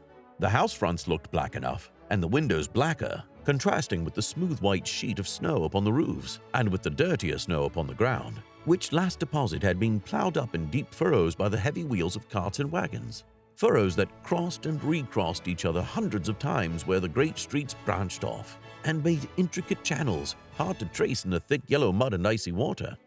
The sky was gloomy, and the shortest streets were choked up with dingy mist, half thawed, half frozen, whose heavier particles descended in a shower of sooty atoms, as if all the chimneys in Great Britain had, by one consent, caught fire and were blazing away to their dear hearts' content.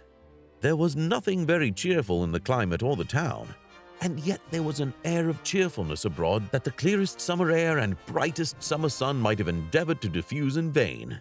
For the people who were shoveling away on the housetops were jovial and full of glee, calling out to one another from the parapets, and now and then exchanging a facetious snowball, better-natured missile far than many a wordy jest, laughing heartily if it went right and not less heartily if it went wrong.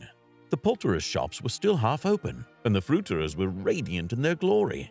There were great, round, pot-bellied baskets of chestnuts, shaped like the waistcoats of jolly old gentlemen, lolling at the doors and tumbling out into the street in their apoplectic opulence. There were ruddy, brown-faced, broad-girthed Spanish onions, shining in the fatness of their growth like Spanish friars, and winking from the shelves in wanton slyness at the girls as they went by, and glanced demurely at the hung-up mistletoe. There were pears and apples, clustered high in blooming pyramids. There were bunches of grapes, made in the shopkeeper's benevolence to dangle from conspicuous hooks, that people's mouths might water gratis as they passed. There were piles of filberts, mossy and brown, recalling in their fragrance ancient walks among the woods, and pleasant shufflings ankle-deep through withered leaves.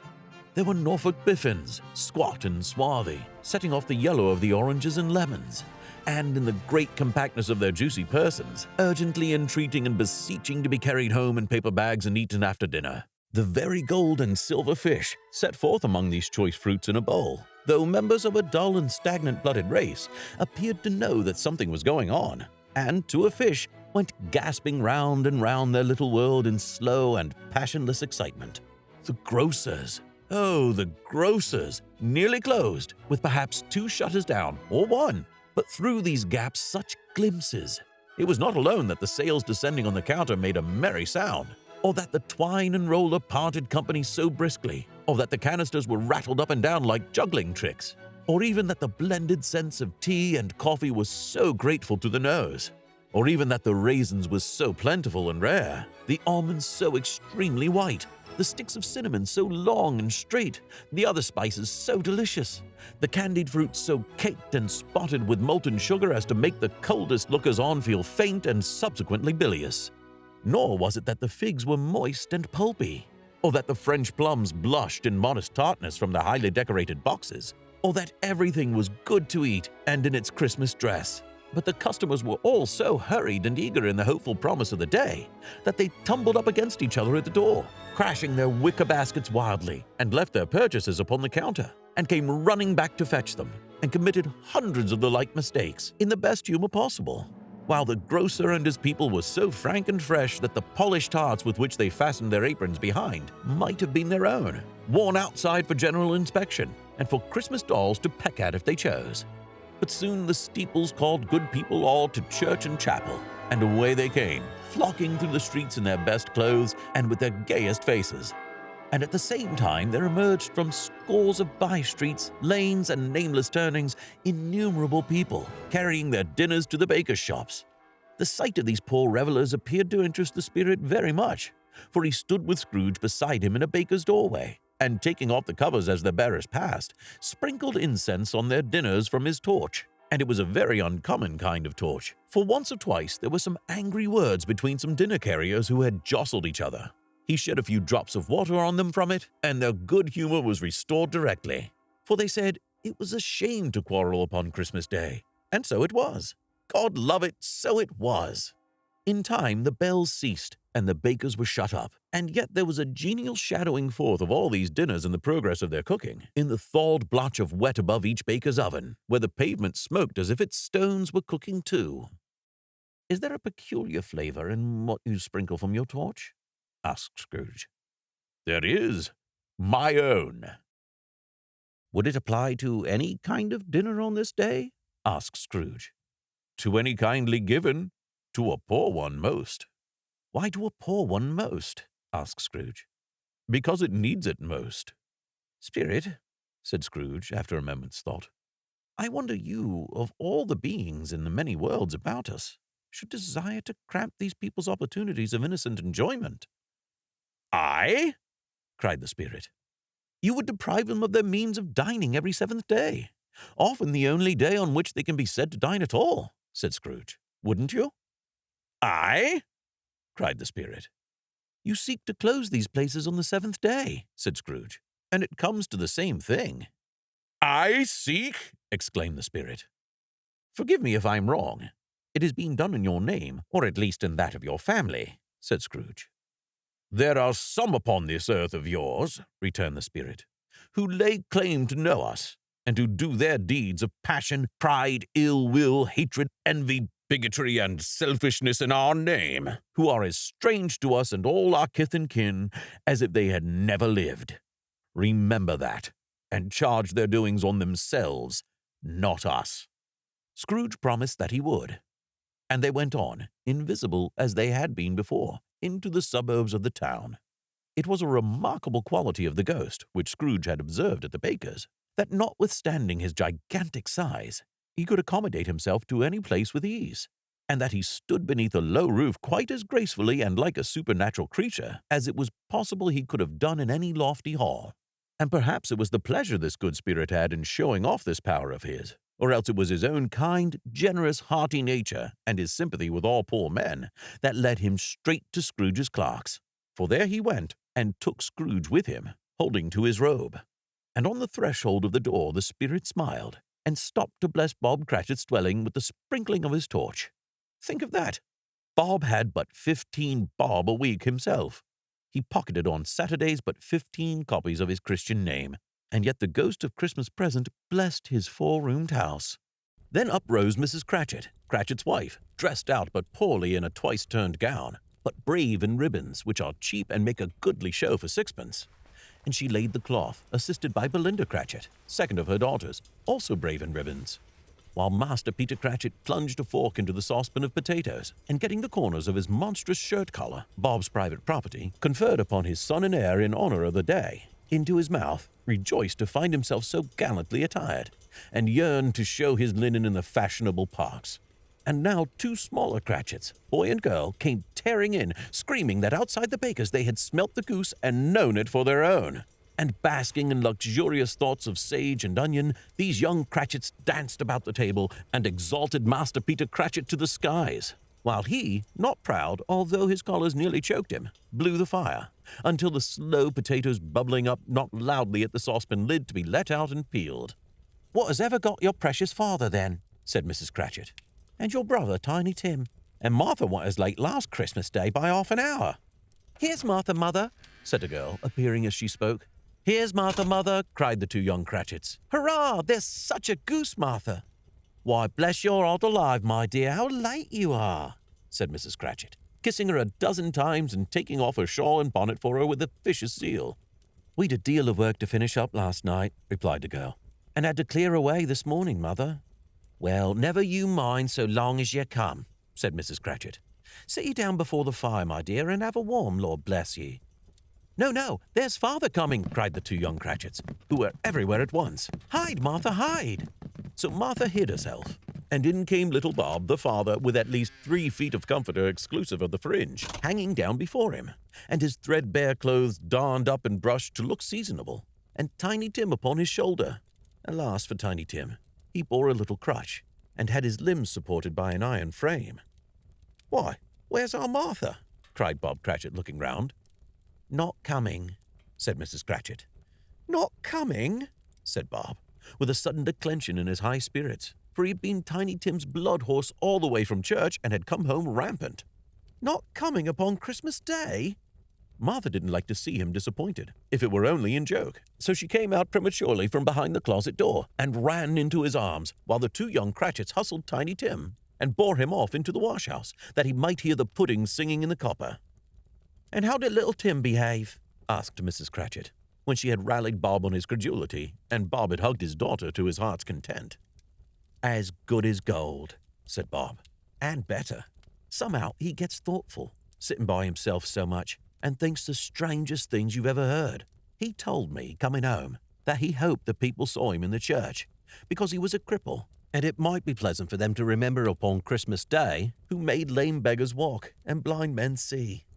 Bob's voice was tremulous when he told them this, and trembled more when he said that Tiny Tim was growing strong and hearty. His active little crutch was heard upon the floor, and back came Tiny Tim before another word was spoken, escorted by his brother and sister to his stool before the fire, and while Bob, turning up his cuffs as if, poor fellow, they were capable of being made more shabby, compounded some hot mixture in a jug with gin and lemons, and stirred it round and put it on the hob to simmer. Master Peter and the two ubiquitous young Cratchits went to fetch the goose, with which they soon returned in high procession. Such a bustle ensued that you might have thought the goose was the rarest of all birds, a feathered phenomenon, to which a black swan was a matter of course.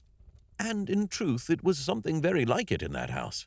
Mrs. Cratchit made the gravy, ready beforehand in a little saucepan, hissing hot. Master Peter mashed the potatoes with incredible vigor. Miss Belinda sweetened up the applesauce. Martha dusted the hot plates. Bob took Tiny Tim beside him in a tiny corner at the table. The two young Cratchits set chairs for everybody, not forgetting themselves, and mounting guard upon their posts, crammed spoons into their mouths, lest they should shriek for goose before their turn came to be helped. At last the dishes were set on, and grace was said. It was succeeded by a breathless pause, as Mrs. Cratchit, looking slowly all along the carving knife, prepared to plunge it into the breast. But when she did, and when the long-expected gush of stuffing issued forth, one murmur of delight arose all round the board, and even Tiny Tim, excited by the two young Cratchits, beat on the table with the handle of his knife and feebly cried, "Hurrah!" There never was such a goose. Bob said he didn't believe there ever was such a goose cooked. Its tenderness and flavor, size and cheapness were the themes of universal admiration. Eked out by applesauce and mashed potatoes, it was a sufficient dinner for the whole family. Indeed, as Mrs. Cratchit said with great delight, surveying one small atom of a bone upon the dish, they hadn't ate it all at last, yet everyone had had enough, and the youngest Cratchits in particular were steeped in sage and onion to the eyebrows. But now, the plates being changed by Miss Belinda, Mrs. Cratchit left the room alone, too nervous to bear witnesses, to take the pudding up and bring it in.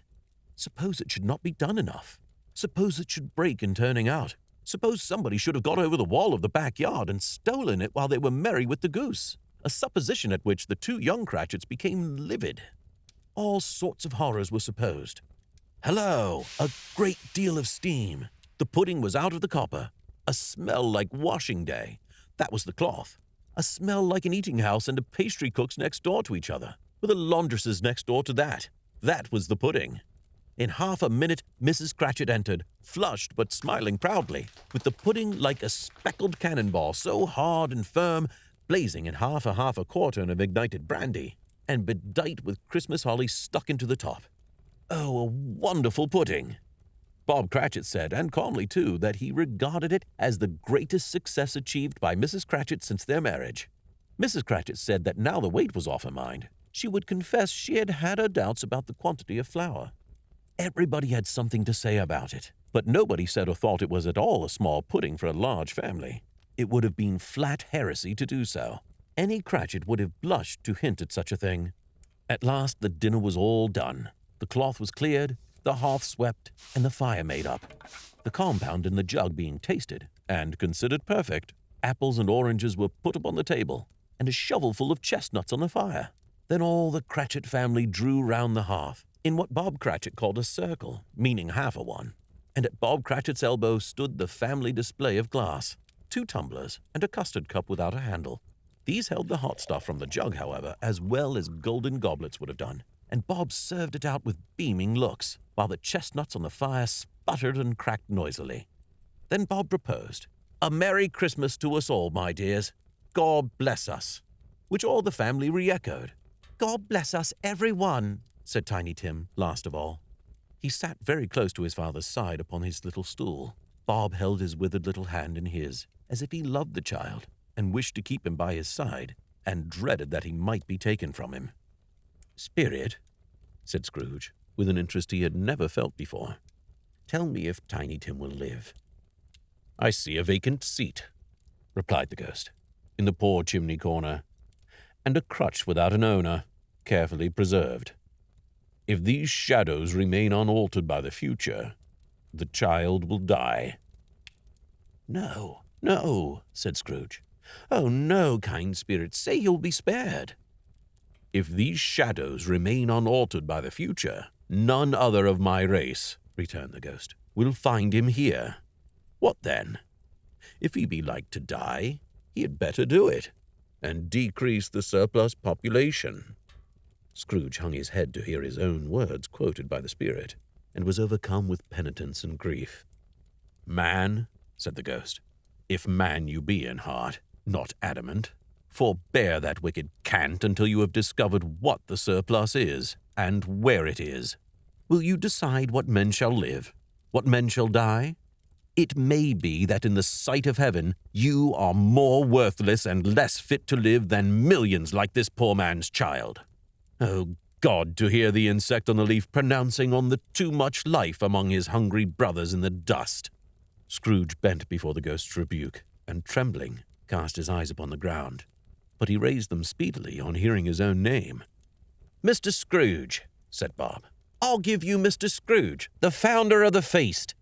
"Founder of the feast, indeed!" cried Mrs. Cratchit, reddening. "I wish I had him here. I'd give him a piece of my mind to feast upon, and I hope he'd have a good appetite for it."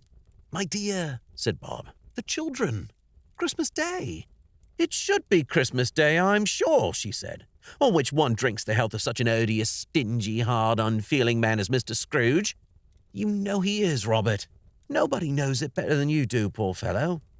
"My dear," was Bob's mild answer, "Christmas Day." "I'll drink his health for your sake and the day's," said Mrs. Cratchit. "Not for his. Long life to him. A Merry Christmas and a Happy New Year. He'll be very merry and very happy, I have no doubt." The children drank the toast after her. It was the first of their proceedings that had no heartiness. Tiny Tim drank it last of all, but he didn't care twopence for it. Scrooge was the ogre of the family. The mention of his name cast a dark shadow over the party, which was not dispelled for full 5 minutes. After it had passed away, they were 10 times merrier than before, from the mere relief of Scrooge the Baleful being done with.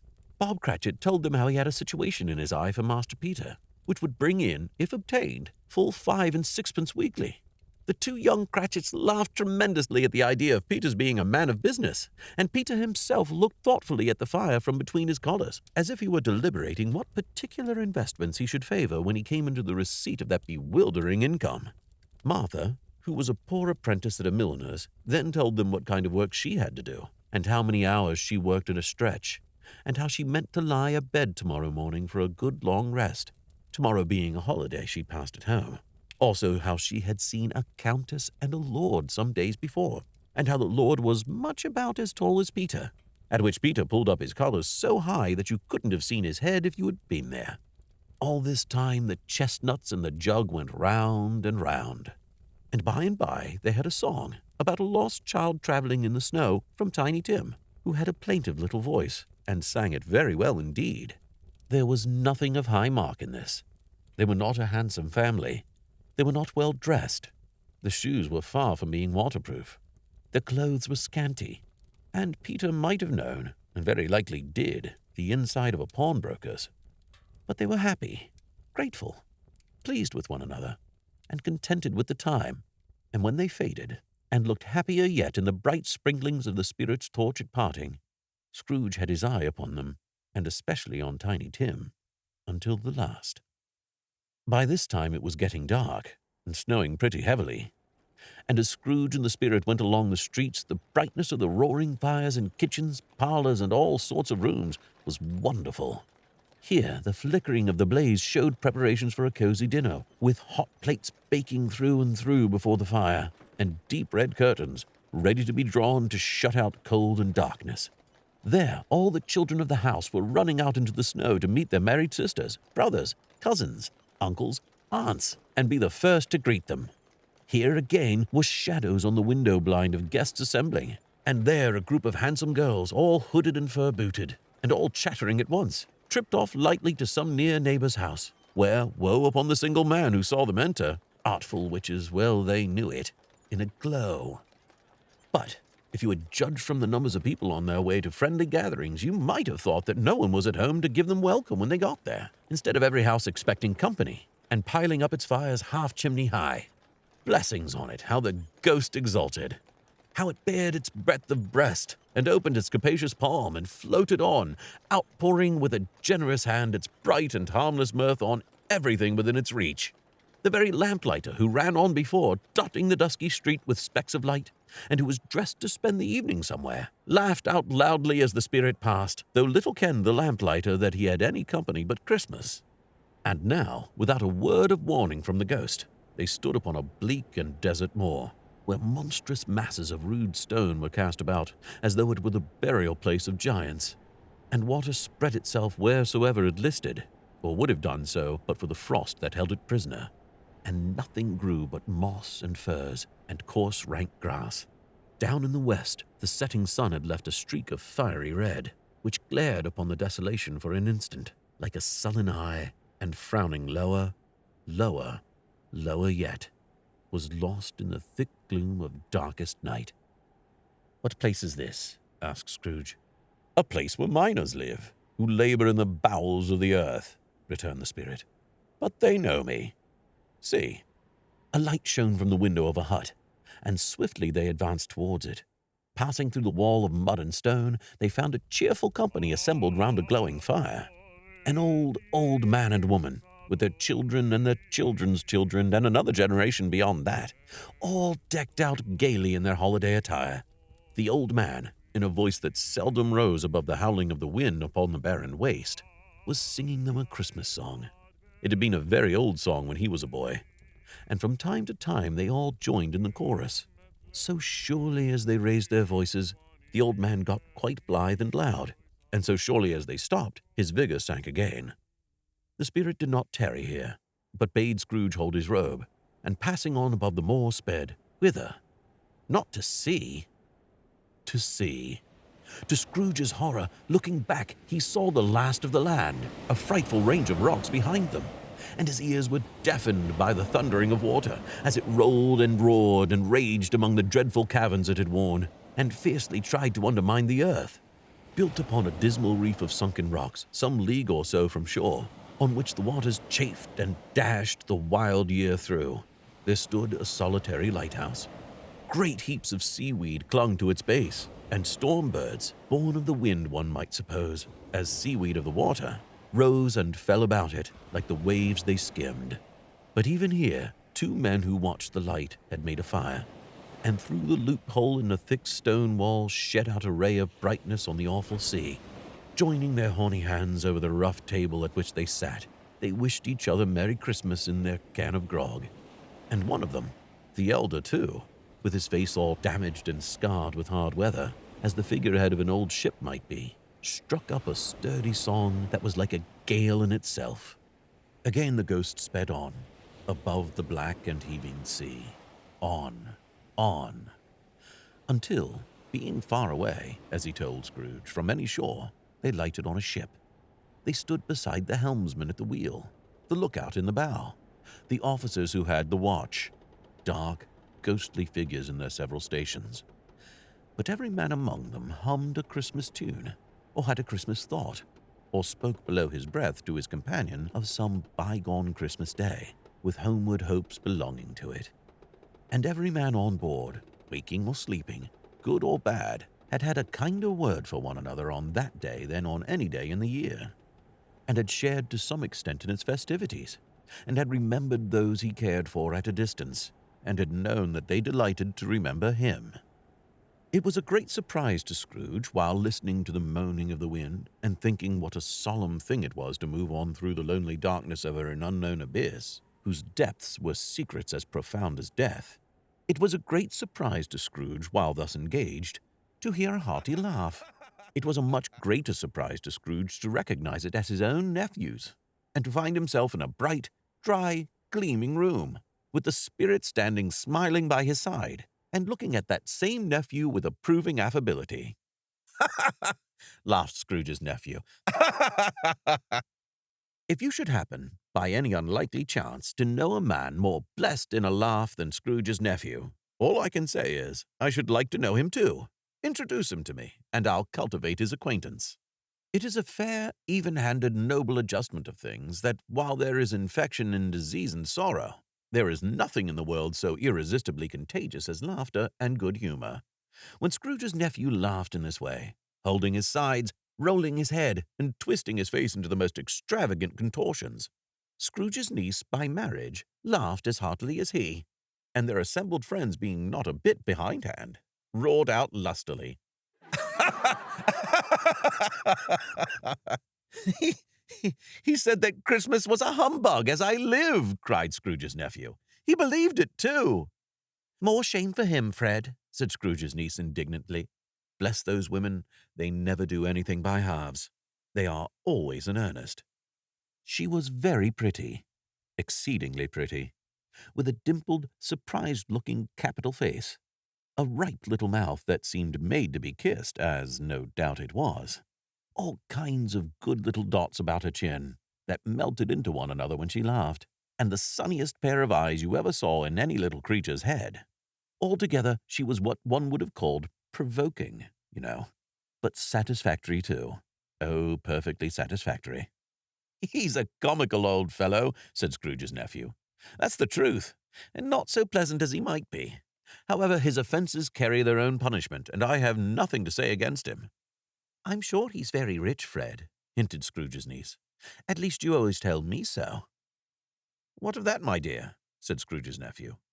His wealth is of no use to him. He don't do any good with it. He don't make himself comfortable with it. He hasn't the satisfaction of thinking that he's ever going to benefit us with it. I have no patience with him, observed Scrooge's niece. Scrooge's niece's sisters and all the other ladies expressed the same opinion. Oh, I have, said Scrooge's nephew. I am sorry for him. I couldn't be angry with him if I tried. Who suffers by his ill whims? Himself, always. Here, he takes it into his head to dislike us, and he won't come and dine with us. What's the consequence? He don't lose much of a dinner. Indeed, I think he loses a very good dinner, interrupted Scrooge's niece. Everybody else said the same, and they must be allowed to have been competent judges, because they had just had dinner, and, with the dessert upon the table, were clustered round the fire by lamplight. Well, I'm very glad to hear it, said Scrooge's nephew, because I haven't great faith in these young housekeepers. What do you say, Topper? Topper had clearly got his eye upon one of Scrooge's niece's sisters, for he answered that a bachelor was a wretched outcast, who had no right to express an opinion on the subject, whereat Scrooge's niece's sister, the plump one with the lace tucker, not the one with the roses, blushed. Do go on, Fred, said Scrooge's niece, clapping her hands. He never finishes what he begins to say. He's such a ridiculous fellow. Scrooge's nephew revelled in another laugh, and it was impossible to keep the infection off. Though the plump sister tried hard to do it with aromatic vinegar, his example was unanimously followed. I was only going to say, said Scrooge's nephew, that the consequence of his taking a dislike to us and not making merry with us is, as I think, that he loses some pleasant moments, which could do him no harm. I'm sure he loses pleasanter companions than he can find in his own thoughts, either in his mouldy old office or his dusty chambers. I mean to give him the same chance every year, whether he likes it or not, for I pity him. He may rail at Christmas till he dies, but he can't help thinking better of it, I defy him, if he finds me going there in good temper year after year and saying, Uncle Scrooge, how are you? If it only puts him in the vein to leave his poor clerk £50, that's something. And I think I shook him yesterday. It was their turn to laugh now at the notion of his shaking Scrooge. But being thoroughly good-natured and not much caring what they laughed at, so that they laughed at any rate, he encouraged them in their merriment and passed the bottle joyously. After tea, they had some music, for they were a musical family and knew what they were about when they sung a glee or catch, I can assure you, especially Topper, who could growl away in the bass like a good one, and never swell the large veins in his forehead or get red in the face over it. Scrooge's niece played well upon the harp, and played among other tunes a simple little air, a mere nothing, you might learn to whistle it in 2 minutes, which had been familiar to the child who fetched Scrooge from the boarding school, as he had been reminded by the ghost of Christmas past.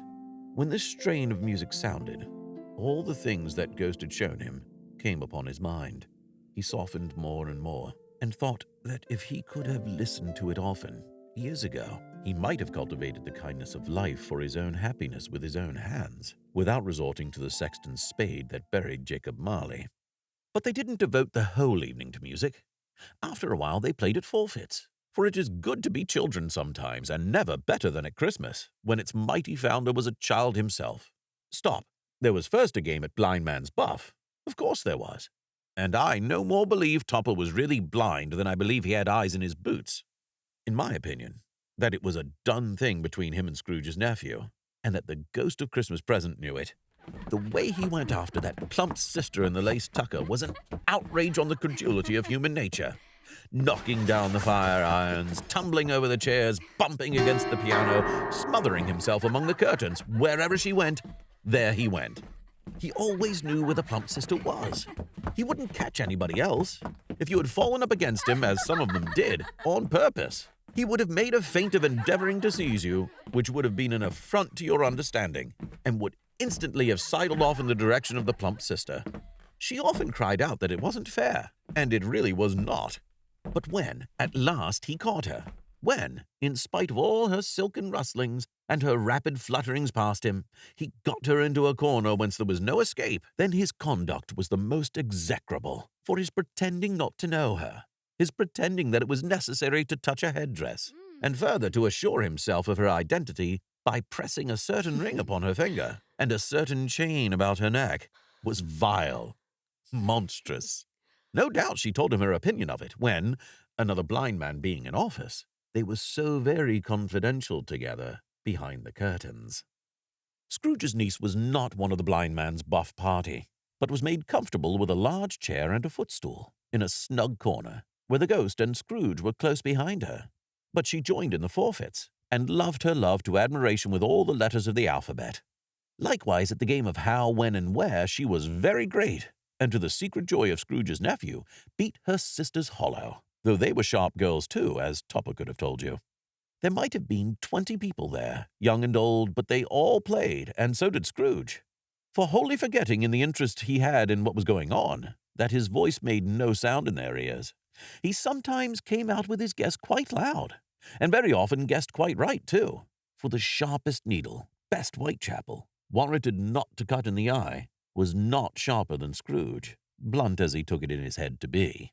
The ghost was greatly pleased to find him in this mood, and looked upon him with such favor that he begged like a boy to be allowed to stay until the guests departed. But this the spirit said could not be done. "Here's a new game," said Scrooge. "1 half-hour, spirit, only one." It was a game called Yes and No, where Scrooge's nephew had to think of something, and the rest must find out what, he only answering to their questions yes or no, as the case was. The brisk fire of questioning to which he was exposed elicited from him that he was thinking of an animal, a live animal, rather a disagreeable animal, a savage animal, an animal that growled and grunted sometimes, and talked sometimes, and lived in London, and walked about the streets, and wasn't made a show of, and wasn't led by anybody, and didn't live in a menagerie, and was never killed in a market, and was not a horse, or an ass, or a cow, or a bull, or a tiger, or a dog, or a pig, or a cat, or a bear. At every fresh question that was put to him, this nephew burst into a fresh roar of laughter, and was so inexpressibly tickled that he was obliged to get up off the sofa and stamp. At last, the plump sister, falling into a similar state, cried out, "I've found it out! I know what it is, Fred! I know what it is!" "What is it?" cried Fred. "It's your Uncle Scrooge!" Which certainly it was. Admiration was the universal sentiment, though some objected that the reply to "Is it a bear?" ought to have been yes, inasmuch as an answer in the negative was sufficient to have diverted their thoughts from Mr. Scrooge, supposing they had ever had any tendency that way. "He has given us plenty of merriment, I'm sure," said Fred, "and it would be ungrateful not to drink his health. Here is a glass of mulled wine ready to our hand at the moment, and I say, Uncle Scrooge." "Well, Uncle Scrooge," they cried. "A Merry Christmas and a Happy New Year to the old man, whatever he is," said Scrooge's nephew. "He wouldn't take it from me, but he may have it nevertheless. Uncle Scrooge." Uncle Scrooge had imperceptibly become so gay and light of heart that he would have pledged the unconscious company in return and thanked them in an inaudible speech, if the ghost had given him time. But the whole scene passed off in the breath of the last word spoken by his nephew, and he and the spirit were again upon their travels. Much they saw, and far they went, and many homes they visited, but always with a happy end. The spirit stood beside sick beds, and they were cheerful. On foreign lands, and they were close at home. By struggling men, and they were patient in their greater hope. By poverty, and it was rich. In almshouse, hospital, and jail. In misery's every refuge. Where vain man in his little brief authority had not made fast the door, and barred the spirit out, he left his blessing, and taught Scrooge his precepts. It was a long night, if it were only a night. But Scrooge had his doubts of this, because the Christmas holidays appeared to be condensed into the space of time they'd passed together. It was strange, too, that while Scrooge remained unaltered in his outward form, the ghost grew older, clearly older. Scrooge had observed this change, but never spoke of it, until they left a children's 12th night party, when, looking at the spirit as they stood together in an open place, he noticed that its hair was grey. "Are spirits' lives so short?" asked Scrooge. "My life upon this globe is very brief," replied the ghost. "It ends tonight." "Tonight?" cried Scrooge. "Tonight at midnight. Hark, the time is drawing near." The chimes were ringing the 11:15 at that moment. "Forgive me if I am not justified in what I ask," said Scrooge, looking intently at the spirit's robe. "But I see something strange, and not belonging to yourself, protruding from your skirts. Is it a foot or a claw?" "It might be a claw, for the flesh there is upon it," was the spirit's sorrowful reply. "Look here." From the foldings of its robe it brought 2 children, wretched, abject, frightful, hideous, miserable. They knelt down at its feet and clung upon the outside of its garment. "Oh, man, look here! Look! Look down here!" exclaimed the ghost. They were a boy and a girl, yellow, meager, ragged, scowling, and wolfish, but prostrate, too, in their humility. Where graceful youth should have filled their features out and touched them with its freshest tints, a stale and shriveled hand like that of age had pinched and twisted them, and pulled them into shreds. Where angels might have sat enthroned, devils lurked, and glared out menacing. No change, no degradation, no perversion of humanity in any grade through all the mysteries of wonderful creation has monsters half so horrible and dread. Scrooge started back appalled. Having them shown to him in this way, he tried to say that they were fine children. But the words choked themselves, rather than be parties to a lie of such enormous magnitude. "Spirit, are they yours?" Scrooge could say no more. "They are man's," said the spirit, looking down upon them. "And they cling to me, appealing from their fathers. This boy is ignorance. This girl is want. Beware them both, and all of their degree. But most of all, beware this boy. For on his brow I see that written which is doom, unless the writing be erased." "Deny it!" cried the spirit, stretching out its hand towards the city. "Slander those that tell it ye. Admit it for your factious purposes, and make it worse, and abide the end." "Have they no refuge or resource?" cried Scrooge. "Are there no prisons?" said the spirit, turning on him for the last time with his own words. "Are there no workhouses?" The bell struck 12. Scrooge looked about him for the ghost, and saw it not. As the last stroke ceased to vibrate, he remembered the prediction of old Jacob Marley, and lifting up his eyes, beheld a solemn phantom, draped and hooded, coming like a mist along the ground towards him.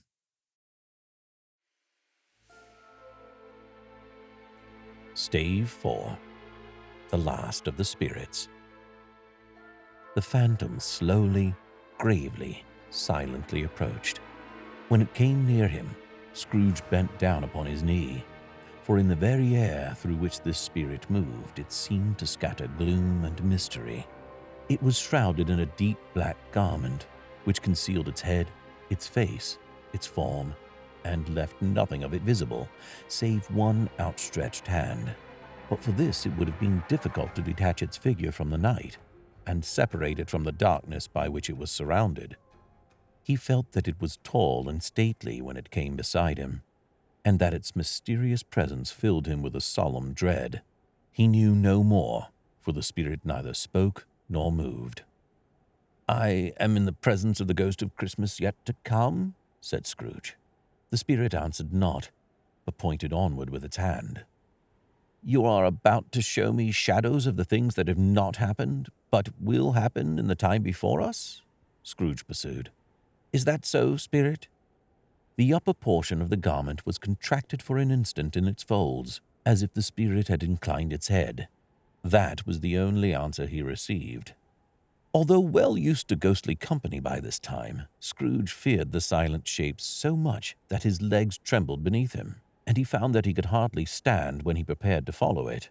The spirit paused a moment, as observing his condition, and giving him time to recover. But Scrooge was all the worse for this. It thrilled him with a vague, uncertain horror to know that behind the dusky shroud there were ghostly eyes intently fixed upon him, while he, though he stretched his own to the utmost, could see nothing but a spectral hand and one great heap of black. "Ghost of the future," he exclaimed, "I fear you more than any spectre I have seen. But as I know your purpose is to do me good, and as I hope to live to be another man from what I was, I am prepared to bear you company, and do it with a thankful heart. Will you not speak to me?" It gave him no reply. The hand was pointed straight before them. "Lead on," said Scrooge.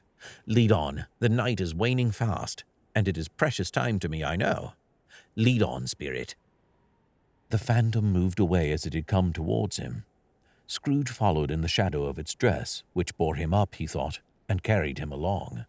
They scarcely seemed to enter the city, for the city rather seemed to spring up about them and encompass them of its own act. But there they were, in the heart of it, on 'change, amongst the merchants, who hurried up and down and chinked the money in their pockets and conversed in groups and looked at their watches and trifled thoughtfully with their great gold seals and so forth, as Scrooge had seen them often.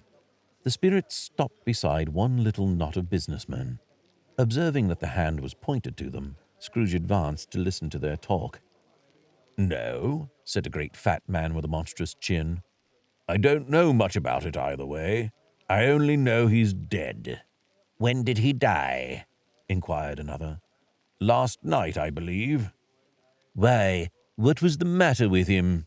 asked a third, taking a vast quantity of snuff out of a very large snuff-box. "I thought he'd never die." "God knows," said the first with a yawn. "What has he done with his money?" asked a red-faced gentleman with a pendulous excrescence on the end of his nose that shook like the gills of a turkey-cock. "I haven't heard," said the man with the large chin, yawning again. "Left it to his company, perhaps. He hasn't left it to me, that's all I know." This pleasantry was received with a general laugh. "It's likely to be a very cheap funeral," said the same speaker. "For upon my life I don't know of anybody who'd go to it. Suppose we make up a party and volunteer?" "I don't mind going if a lunch is provided," observed the gentleman with the excrescence on his nose. "But I must be fed if I make one." Another laugh. "Well, I am the most disinterested among you, after all," said the first speaker, "for I never wear black gloves, and I never eat lunch. But I'll offer to go if anybody else will. When I come to think of it, I'm not at all sure I wasn't his most particular friend, for we used to stop and speak whenever we met. Bye-bye." Speakers and listeners strolled away and mixed with other groups. Scrooge knew the men and looked towards the spirit for an explanation. The phantom glided into a street. Its finger pointed to two persons meeting. Scrooge listened again, thinking that the explanation might lie here. He knew these men also perfectly. They were men of business, very wealthy, and of great importance. He had made a point always of standing well in their esteem. In a business point of view, that is. Strictly in a business point of view. "How are you?" said one. "How are you?" returned the other. "Well," said the first, "Old Scratch has got his own at last, eh?" "So I'm told," returned the second. "Cold, isn't it? Seasonable for Christmas time. You're not a skater, I suppose?" No. Something else to think of. Good morning." Not another word. That was their meeting, their conversation, and their parting. Scrooge was at first inclined to be surprised that the spirit should attach importance to conversations apparently so trivial. But feeling assured that they must have some hidden purpose, he set himself to consider what it was likely to be. They could scarcely be supposed to have any bearing on the death of Jacob, his old partner, for that was past, and this ghost's province was the future. Nor could he think of anyone immediately connected with himself to whom he could apply them. But nothing doubting that to whomsoever they applied they had some latent moral for his own improvement, he resolved to treasure up every word he heard, and everything he saw, and especially to observe the shadow of himself when it appeared, for he had an expectation that the conduct of his future self would give him the clue he missed, and would render the solution of these riddles easy. He looked about in that very place for his own image, but another man stood in his accustomed corner, and though the clock pointed to his usual time of day for being there, he saw no likeness of himself among the multitudes that poured in through the porch. It gave him little surprise, however, for he had been revolving in his mind a change of life, and thought and hoped he saw his newborn resolutions carried out in this. Quiet and dark, beside him stood the phantom, with its outstretched hand. When he roused himself from this thoughtful quest, he fancied from the turn of the hand, and its situation in reference to himself, that the unseen eyes were looking at him keenly. It made him shudder and feel very cold. They left the busy scene and went into an obscure part of the town where Scrooge had never penetrated before, although he recognized its situation and its bad repute. The ways were foul and narrow, the shops and houses wretched, the people half-naked, drunken, slipshod, ugly. Alleys and archways, like so many cesspools, disgorged their offences of smell and dirt and life upon the straggling streets, and the whole quarter reeked with crime, with filth, and misery.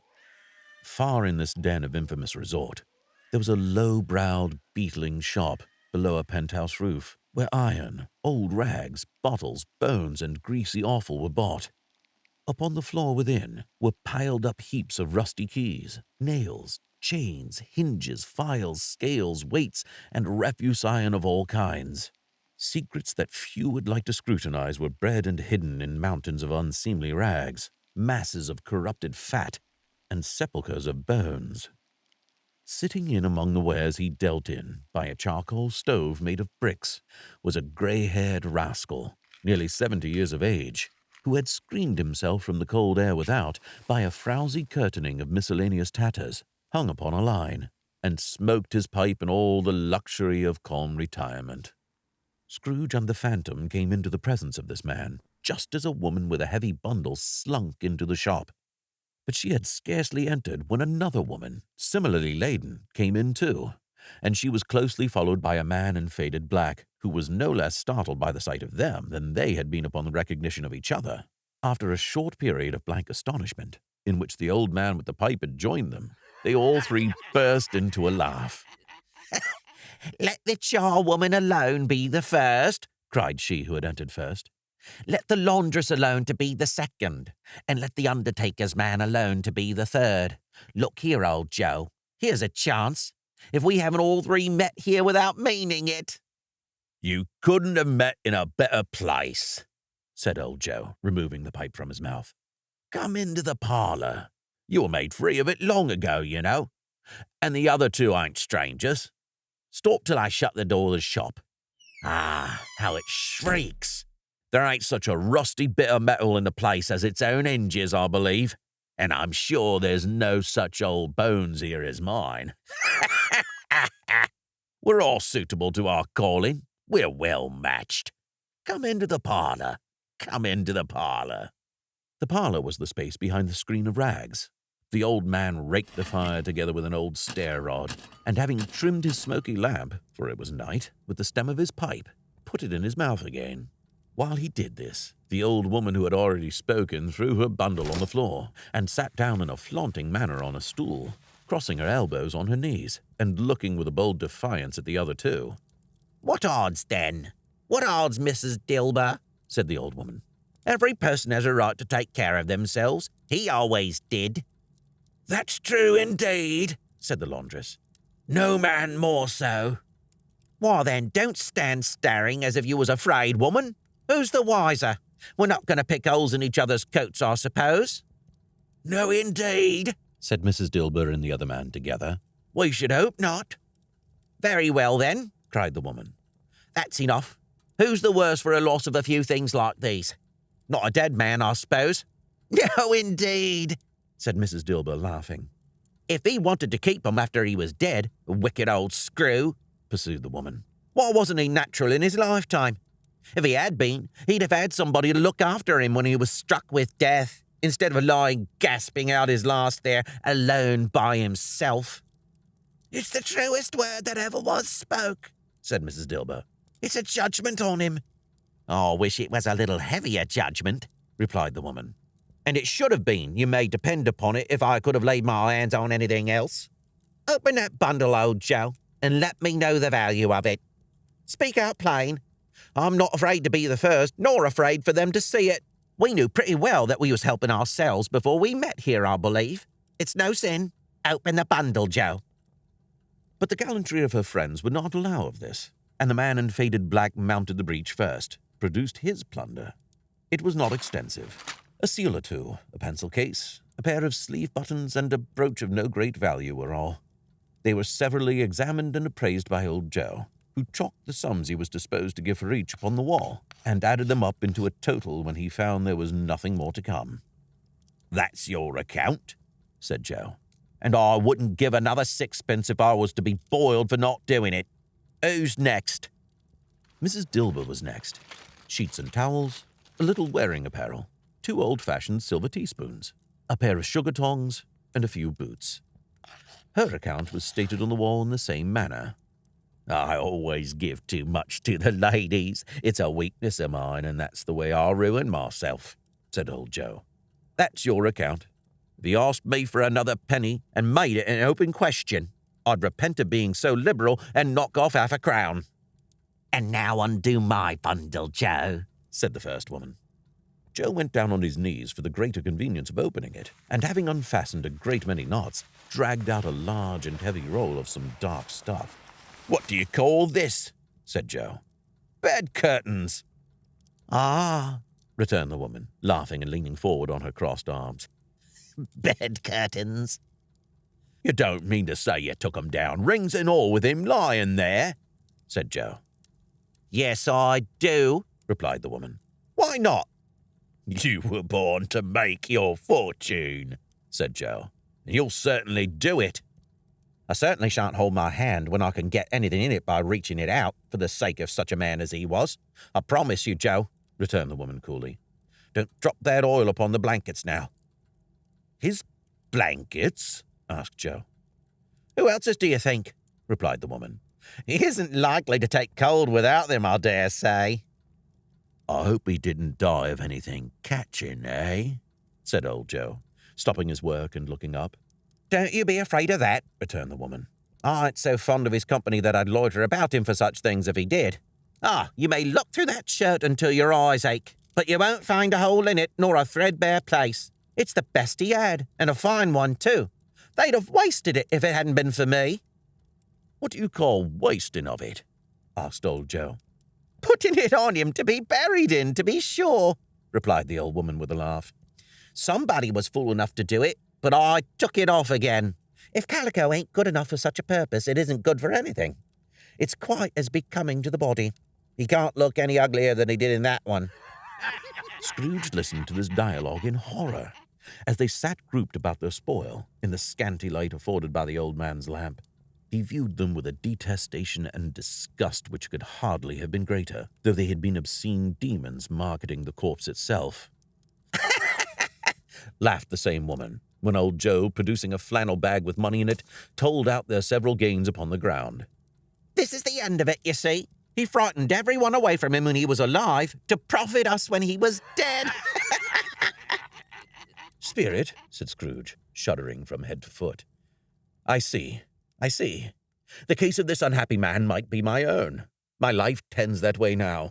Merciful heavens, what is this? He recoiled in terror, for the scene had changed, and now he almost touched a bed. A bare, uncurtained bed, on which, beneath a ragged sheet, there lay something covered up, which, though it was dumb, announced itself in awful language. The room was very dark, too dark to be observed with any accuracy, though Scrooge glanced round it in obedience to a secret impulse, anxious to know what kind of room it was. A pale light, rising in the outer air, fell straight upon the bed, and on it, plundered and bereft, unwatched, unwept, uncared for, was the body of this man. Scrooge glanced towards the phantom. Its steady hand was pointed to the head. The cover was so carelessly adjusted that the slightest raising of it, the motion of a finger upon Scrooge's part, would have disclosed the face. He thought of it, felt how easy it would be to do, and longed to do it, but had no more power to withdraw the veil than to dismiss the spectre at his side. O cold, cold, rigid, dreadful death, set up thine altar here, and dress it with such terrors as thou hast at thy command. For this is thy dominion. But of the loved, revered, and honored head, thou canst not turn one hair to thy dread purposes, or make one feature odious. It is not that the hand is heavy and will fall down when released. It is not that the heart and pulse are still, but that the hand was open, generous, and true, the heart brave, warm, and tender, and the pulse a man's. Strike, shadow, strike, and see his good deeds springing from the wound, to sow the world with life immortal. No voice pronounced these words in Scrooge's ears, and yet he heard them when he looked upon the bed. He thought, if this man could be raised up now, what would be his foremost thoughts? Avarice? Hard dealing? Griping cares? They have brought him to a rich end, truly. He lay in the dark, empty house, with not a man, a woman, or a child to say that he was kind to me in this or that, and for the memory of one kind word I will be kind to him. A cat was tearing at the door, and there was a sound of gnawing rats beneath the hearthstone. What they wanted in the room of death, and why they were so restless and disturbed, Scrooge did not dare to think. "Spirit," he said, "this is a frightful place. In leaving it, I shall not leave its lesson. Trust me. Let us go." Still the ghost pointed with an unmoved finger to the head. "I understand you," Scrooge returned, "and I would do it, if I could. But I have not the power, Spirit, I have not the power." Again it seemed to look upon him. "If there is any person in the town who feels emotion caused by this man's death," said Scrooge, quite agonized, "show that person to me, Spirit, I beseech you." The phantom spread its dark robe before him for a moment, like a wing, and withdrawing it, revealed a room by daylight, where a mother and her children were. She was expecting someone, and with anxious eagerness, for she walked up and down the room, started at every sound, looked out from the window, glanced at the clock, tried but in vain to work with her needle, and could hardly bear the voices of the children in their play. At length the long-expected knock was heard. She hurried to the door and met her husband, a man whose face was careworn and depressed, though he was young. There was a remarkable expression in it now, a kind of serious delight of which he felt ashamed, and which he struggled to repress. He sat down to the dinner that had been hoarding for him by the fire, and when she asked him faintly what news, which was not until after a long silence, he appeared embarrassed how to answer. "Is it good," she said, "or bad?" To help him. "Bad," he answered. "We are quite ruined." "No. No, there's hope yet, Caroline. If he relents, she said, amazed, there is. Nothing is past hope, if such a miracle has happened. He is past relenting, said her husband. He's dead. She was a mild and patient creature if her face spoke truth, but she was thankful in her soul to hear it, and she said so, with clasped hands. She prayed forgiveness the next moment and was sorry, but the first was the emotion of her heart. What the half-drunken woman whom I told you of last night said to me, when I tried to see him and obtain a week's delay, and what I thought was a mere excuse to avoid me, turns out to have been quite true. He was not only very ill, but dying then. To whom will our debt be transferred? I don't know, but before that time we should be ready with the money, and even though we were not, it would be a bad fortune indeed to find so merciless a creditor in his successor. We may sleep tonight with light hearts, Caroline. Yes, soften it as they would, their hearts were lighter. The children's faces, hushed and clustered round to hear what they so little understood, were brighter, and it was a happier house for this man's death. The only emotion that the ghost could show him, caused by the event, was one of pleasure. Let me see some tenderness connected with a death, said Scrooge, or that dark chamber spirit which we left just now will be forever present to me. The ghost conducted him through several streets familiar to his feet, and as they went along, Scrooge looked here and there to find himself, but nowhere was he to be seen. They entered poor Bob Cratchit's house, the dwelling he had visited before, and found the mother and the children seated round the fire. Quiet, very quiet. The noisy little Cratchits were as still as statues in one corner, and sat looking up at Peter, who had a book before him. The mother and her daughters were engaged in sewing, but surely they were very quiet. And he took a child and set him in the midst of them. Where had Scrooge heard those words? He'd not dreamed them. The boy must have read them out as he and the spirit crossed the threshold. Why did he not go on? The mother laid her work upon the table and put a hand up to her face. The colour hurts my eyes, she said. The colour? Ah, poor Tiny Tim. They're better now again, said Cratchit's wife. It makes them weak by candlelight, and I wouldn't show weak eyes to your father when he comes home for the world. It must be near his time. Past it, rather, Peter answered, shutting up his book. But I think he's walked a little slower than he used to these last few evenings, Mother. They were very quiet again. At last she said, in a steady, cheerful voice that only faltered once, I've known him walk with Tiny Tim upon his shoulder very fast indeed. And so have I, cried Peter. Often. And so have I, exclaimed another. So at all. But he was very light to carry, she resumed, intent upon her work. And his father loved him so that it was no trouble. No trouble. And there's your father at the door. She hurried out to meet him, and little Bob in his comforter, he had need of it, poor fellow, came in. His tea was ready for him on the hob, and they all tried who should help him to it most.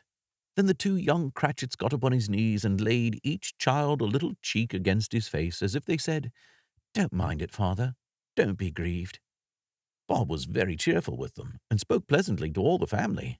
He looked upon the work on the table, and praised the industry and speed of Mrs. Cratchit and the girls. They would be done long before Sunday, he said. Sunday? You went today then, Robert, said his wife. Yes, my dear, returned Bob. I wish you could have gone. It would have done you good to see how green a place it is. But you'll see it often. I promised him that I would walk there on a Sunday. My little child, cried Bob. My little child. He broke down all at once. He couldn't help it. If he could have helped it, he and his child would have been farther apart, perhaps, than they were. He left the room and went upstairs into the room above, which was lighted cheerfully and hung with Christmas. There was a chair set close beside the child, and there were signs of someone having been there lately. Poor Bob sat down in it, and when he'd thought a little and composed himself, he kissed the little face. He was reconciled to what had happened, and went down again quite happy. They drew about the fire and talked, the girls and mother working still.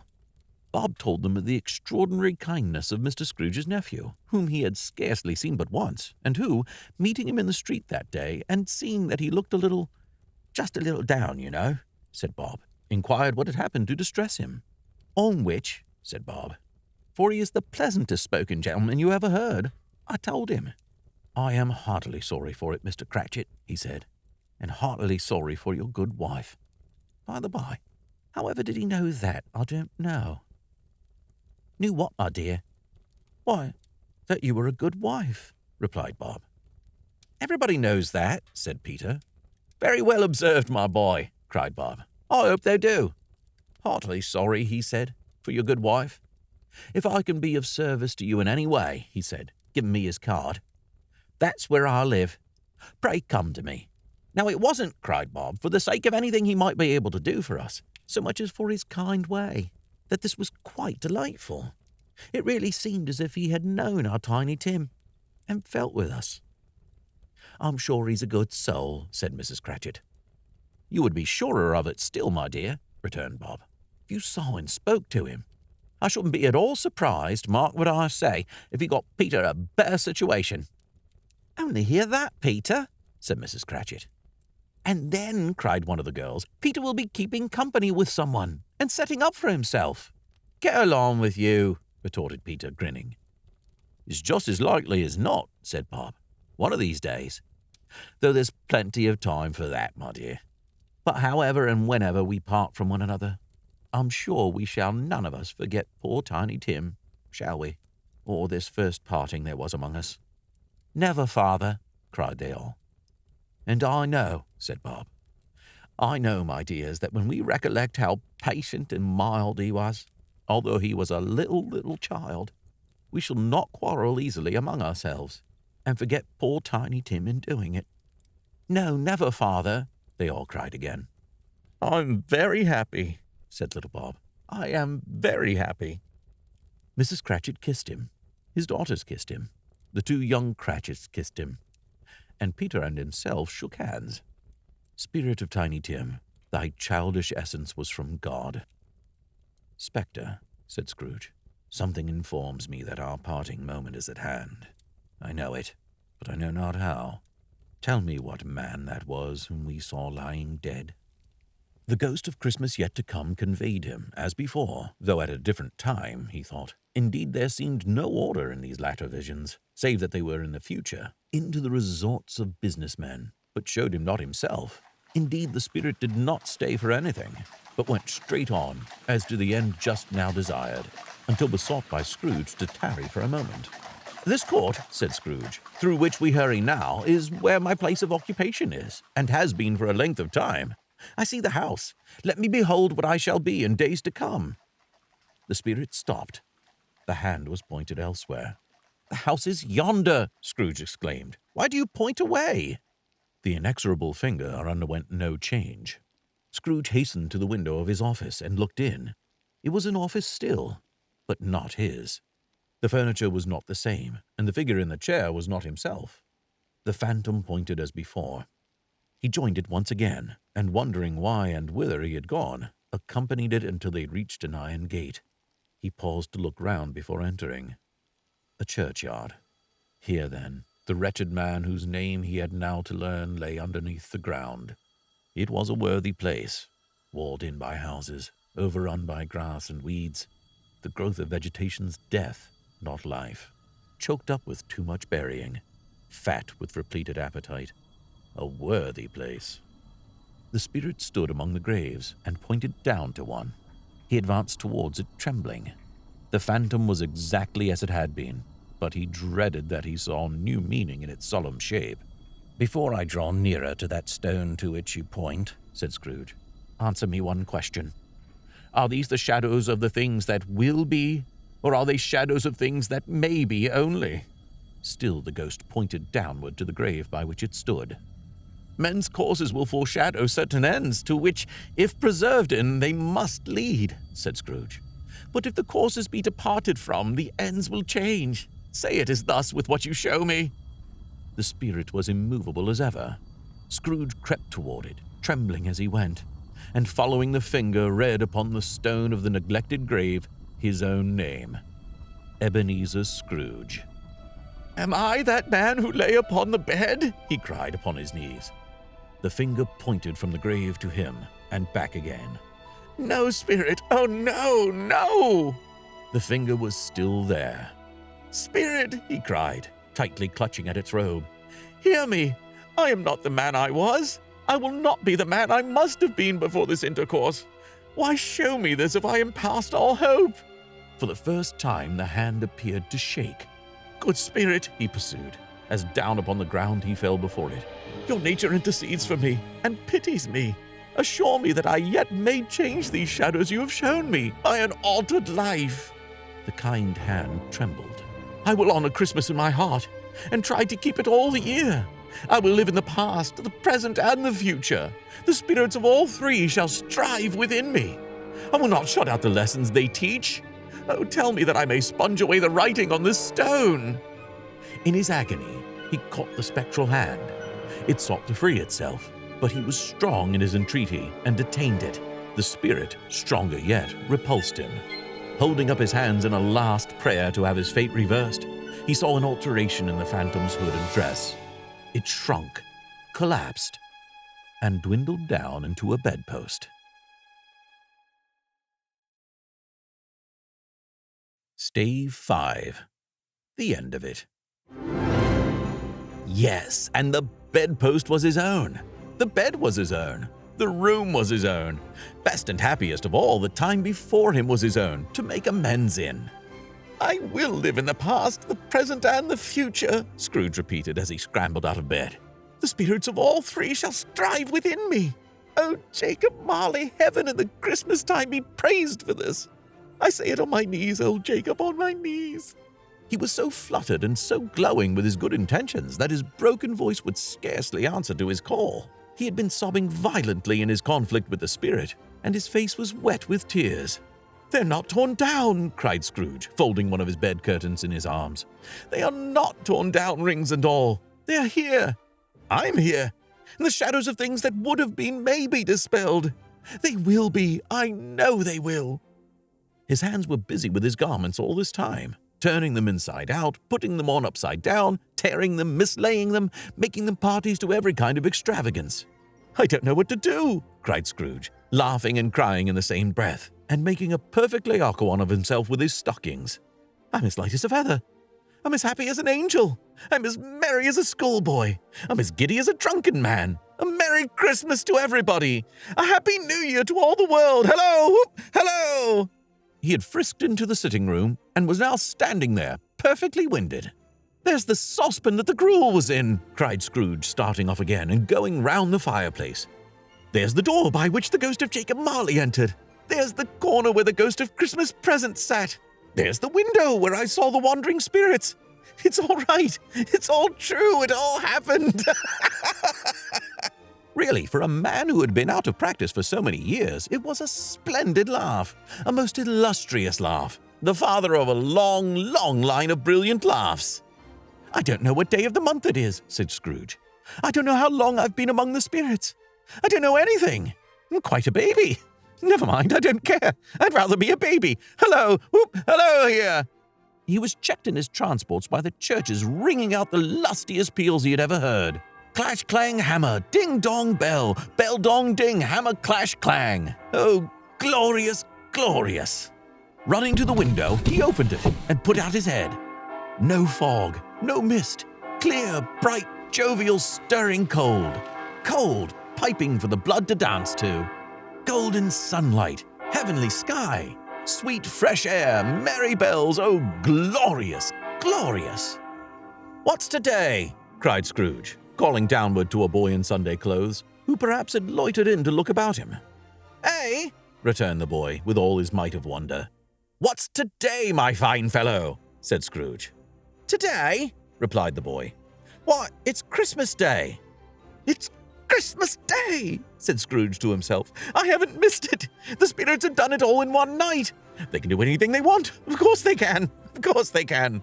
Hello, my fine fellow." "Hello," returned the boy. "Do you know the poulterers in the next street but one at the corner?" Scrooge inquired. "I should hope I did," replied the lad. "An intelligent boy," said Scrooge. "A remarkable boy. Do you know whether they sold the prize turkey that was hanging up there?" Not the little prize turkey, the big one." "What, the one as big as me?" returned the boy. "A delightful boy," said Scrooge. "It's a pleasure to talk to him." "Yes, my buck." "It's hanging there now," replied the boy. "Is it?" said Scrooge. "Go and buy it." "Walker!" exclaimed the boy. No, said Scrooge. "I am in earnest. Go and buy it, and tell them bring it here, that I may give them the direction where to take it. Come back with the man, and I'll give you a shilling. Come back with him in less than 5 minutes, and I'll give you half a crown." The boy was off like a shot. He must have had a steady hand at the trigger who could have got a shot off half so fast. "I'll send it to Bob Cratchit's," whispered Scrooge, rubbing his hands and splitting with a laugh. "He shan't know who sends it. It's twice the size of Tiny Tim. Joe Miller never made such a joke as sending it to Bob's will be." The hand in which he wrote the address was not a steady one, but write it he did, somehow, and went downstairs to open the street door, ready for the coming of the poulterer's man. As he stood there, waiting his arrival, the knocker caught his eye. "I shall love it as long as I live," cried Scrooge, patting it with his hand. "I scarcely ever looked at it before. What an honest expression it has in its face. It's a wonderful knocker. Here's the turkey. Hello! Whoop! How are you? Merry Christmas!" It was a turkey. He never could have stood upon his legs, that bird. He would have snapped 'em short off in a minute, like sticks of sealing wax. "Why, it's impossible to carry that to Camden Town," said Scrooge. "You must have a cab." The chuckle with which he said this, and the chuckle with which he paid for the turkey, and the chuckle with which he paid for the cab, and the chuckle with which he recompensed the boy, were only to be exceeded by the chuckle with which he sat down breathless in his chair again, and chuckled till he cried. Shaving was not an easy task, for his hand continued to shake very much, and shaving requires attention, even when you don't dance while you're at it. But if he had cut the end of his nose off, he would have put a piece of sticking plaster over it and been quite satisfied. He dressed himself all in his best, and at last got out into the streets. The people were by this time pouring forth, as he had seen them with the Ghost of Christmas Present, and walking with his hands behind him, Scrooge regarded everyone with a delighted smile. He looked so irresistibly pleasant, in a word, that 3 or 4 good-humored fellows said, "Good morning, sir. A Merry Christmas to you." And Scrooge said often afterwards that of all the blithe sounds he had ever heard, those were the blithest to his ears. He had not gone far when, coming on towards him, he beheld the portly gentleman who had walked into his counting-house the day before and said, "Scrooge and Marley's, I believe." It sent a pang across his heart to think how this old gentleman would look upon him when they met, but he knew what path lay straight before him, and he took it. "My dear sir," said Scrooge, quickening his pace and taking the old gentleman by both his hands, "how do you do? I hope you succeeded yesterday. It was very kind of you. A Merry Christmas to you, sir." "Mr. Scrooge?" "Yes," said Scrooge. "That is my name, and I fear it may not be pleasant to you. Allow me to ask your pardon, and will you have the goodness—" Here Scrooge whispered in his ear. "Lord bless me!" cried the gentleman, as if his breath were taken away. "My dear Mr. Scrooge, are you serious?" "If you please," said Scrooge. "Not a farthing less. A great many back payments are included in it, I assure you. Will you do me that favor?" "My dear sir," said the other, shaking hands with him, "I don't know what to say to such munificence." "Don't say anything, please," retorted Scrooge. "Come and see me. Will you come and see me?" "I will," cried the old gentleman, and it was clear he meant to do it. "Thank ye," said Scrooge. "I'm much obliged to you. I thank you 50 times. Bless you." He went to church, and walked about the streets, and watched the people hurrying to and fro, and patted children on the head, and questioned beggars, and looked down into the kitchens of houses, and up to the windows, and found that everything could yield him pleasure. He had never dreamed that any walk, that anything, could give him so much happiness. In the afternoon he turned his steps towards his nephew's house. He passed by the door a dozen times before he had the courage to go up and knock, but he made a dash and did it. "Is your master at home, my dear?" said Scrooge to the girl. "Nice girl. Very." "Yes, sir." "Where is he, my love?" said Scrooge. "He's in the dining room, sir, along with mistress. I'll show you upstairs, if you please." "Thank ye, he knows me," said Scrooge, with his hand already on the dining room lock. I'll go in here, my dear." He turned it gently and sidled his face round the door. They were looking at the table, which was spread out in great array, for these young housekeepers are always nervous on such points, and like to see that everything is right. "Fred," said Scrooge. Dear heart alive, how his niece by marriage started! Scrooge had forgotten, for the moment, about her sitting in the corner with the footstool, or he wouldn't have done it on any account. "Why, bless my soul!" cried Fred. "Who's that?" "It's I, your Uncle Scrooge. I've come to dinner. Will you let me in, Fred?" "Let him in? It's a mercy he didn't shake his arm off. He was at home in 5 minutes. Nothing could be heartier. His niece looked just the same. So did Topper when he came. So did the plump sister when she came. So did everyone when they came. Wonderful party. Wonderful games. Wonderful unanimity. Wonderful happiness." But he was early at the office next morning. Oh, he was early there. If he could only be there first and catch Bob Cratchit coming late. That was the thing he had his heart set upon. And he did it. Yes, he did. The clock struck 9. No Bob. 1:15. No Bob. He was full 18 minutes and a half behind his time. Scrooge sat with his door wide open that he might see him come into the tank. His hat was off before he opened the door, his comforter too. He was on his stool in a jiffy, driving away with his pen as if he were trying to overtake 9 o'clock.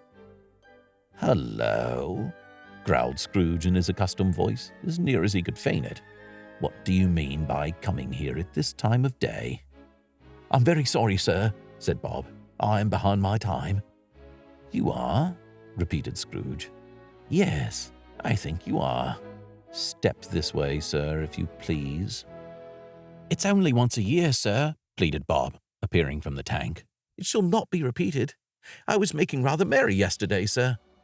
"Now, I'll tell you what, my friend," said Scrooge. "I am not going to stand this sort of thing any longer. And therefore," he continued, leaping from his stool and giving Bob such a dig in the waistcoat that he staggered back into the tank again, "and therefore, I'm about to raise your salary."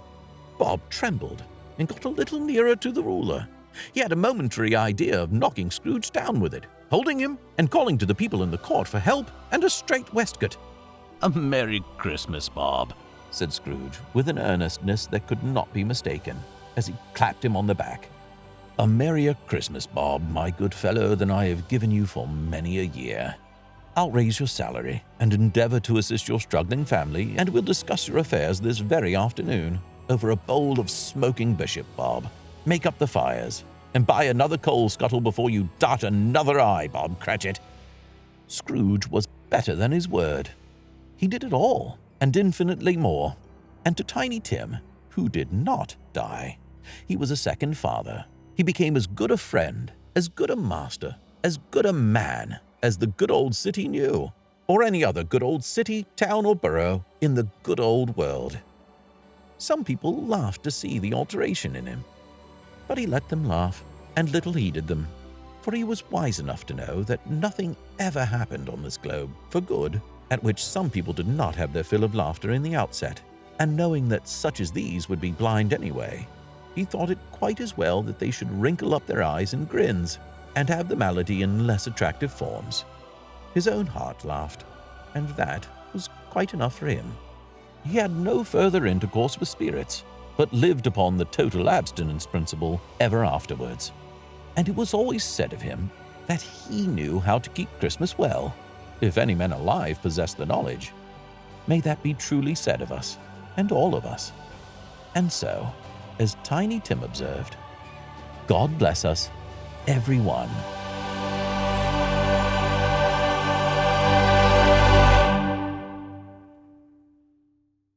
I hope very much that you enjoyed this production of A Christmas Carol by Charles Dickens. Hi, this is Michael Lyons, voice actor, voiceover artist, and narrator and producer of this audiobook performance. If you did enjoy this production, I welcome you to like, share, and subscribe to my channel. I post new videos and material as often as I can. If you'd like to know how my voice can be a part of your commercial, video, story, or other production, please visit my website at thevoiceofmichaellyons.com. You can find a link in the description below. Thanks again for listening, and I wish you all the blessings of the holiday season. This recording is copyright 2022 by Optical Illusions and Michael Lyons Voiceover.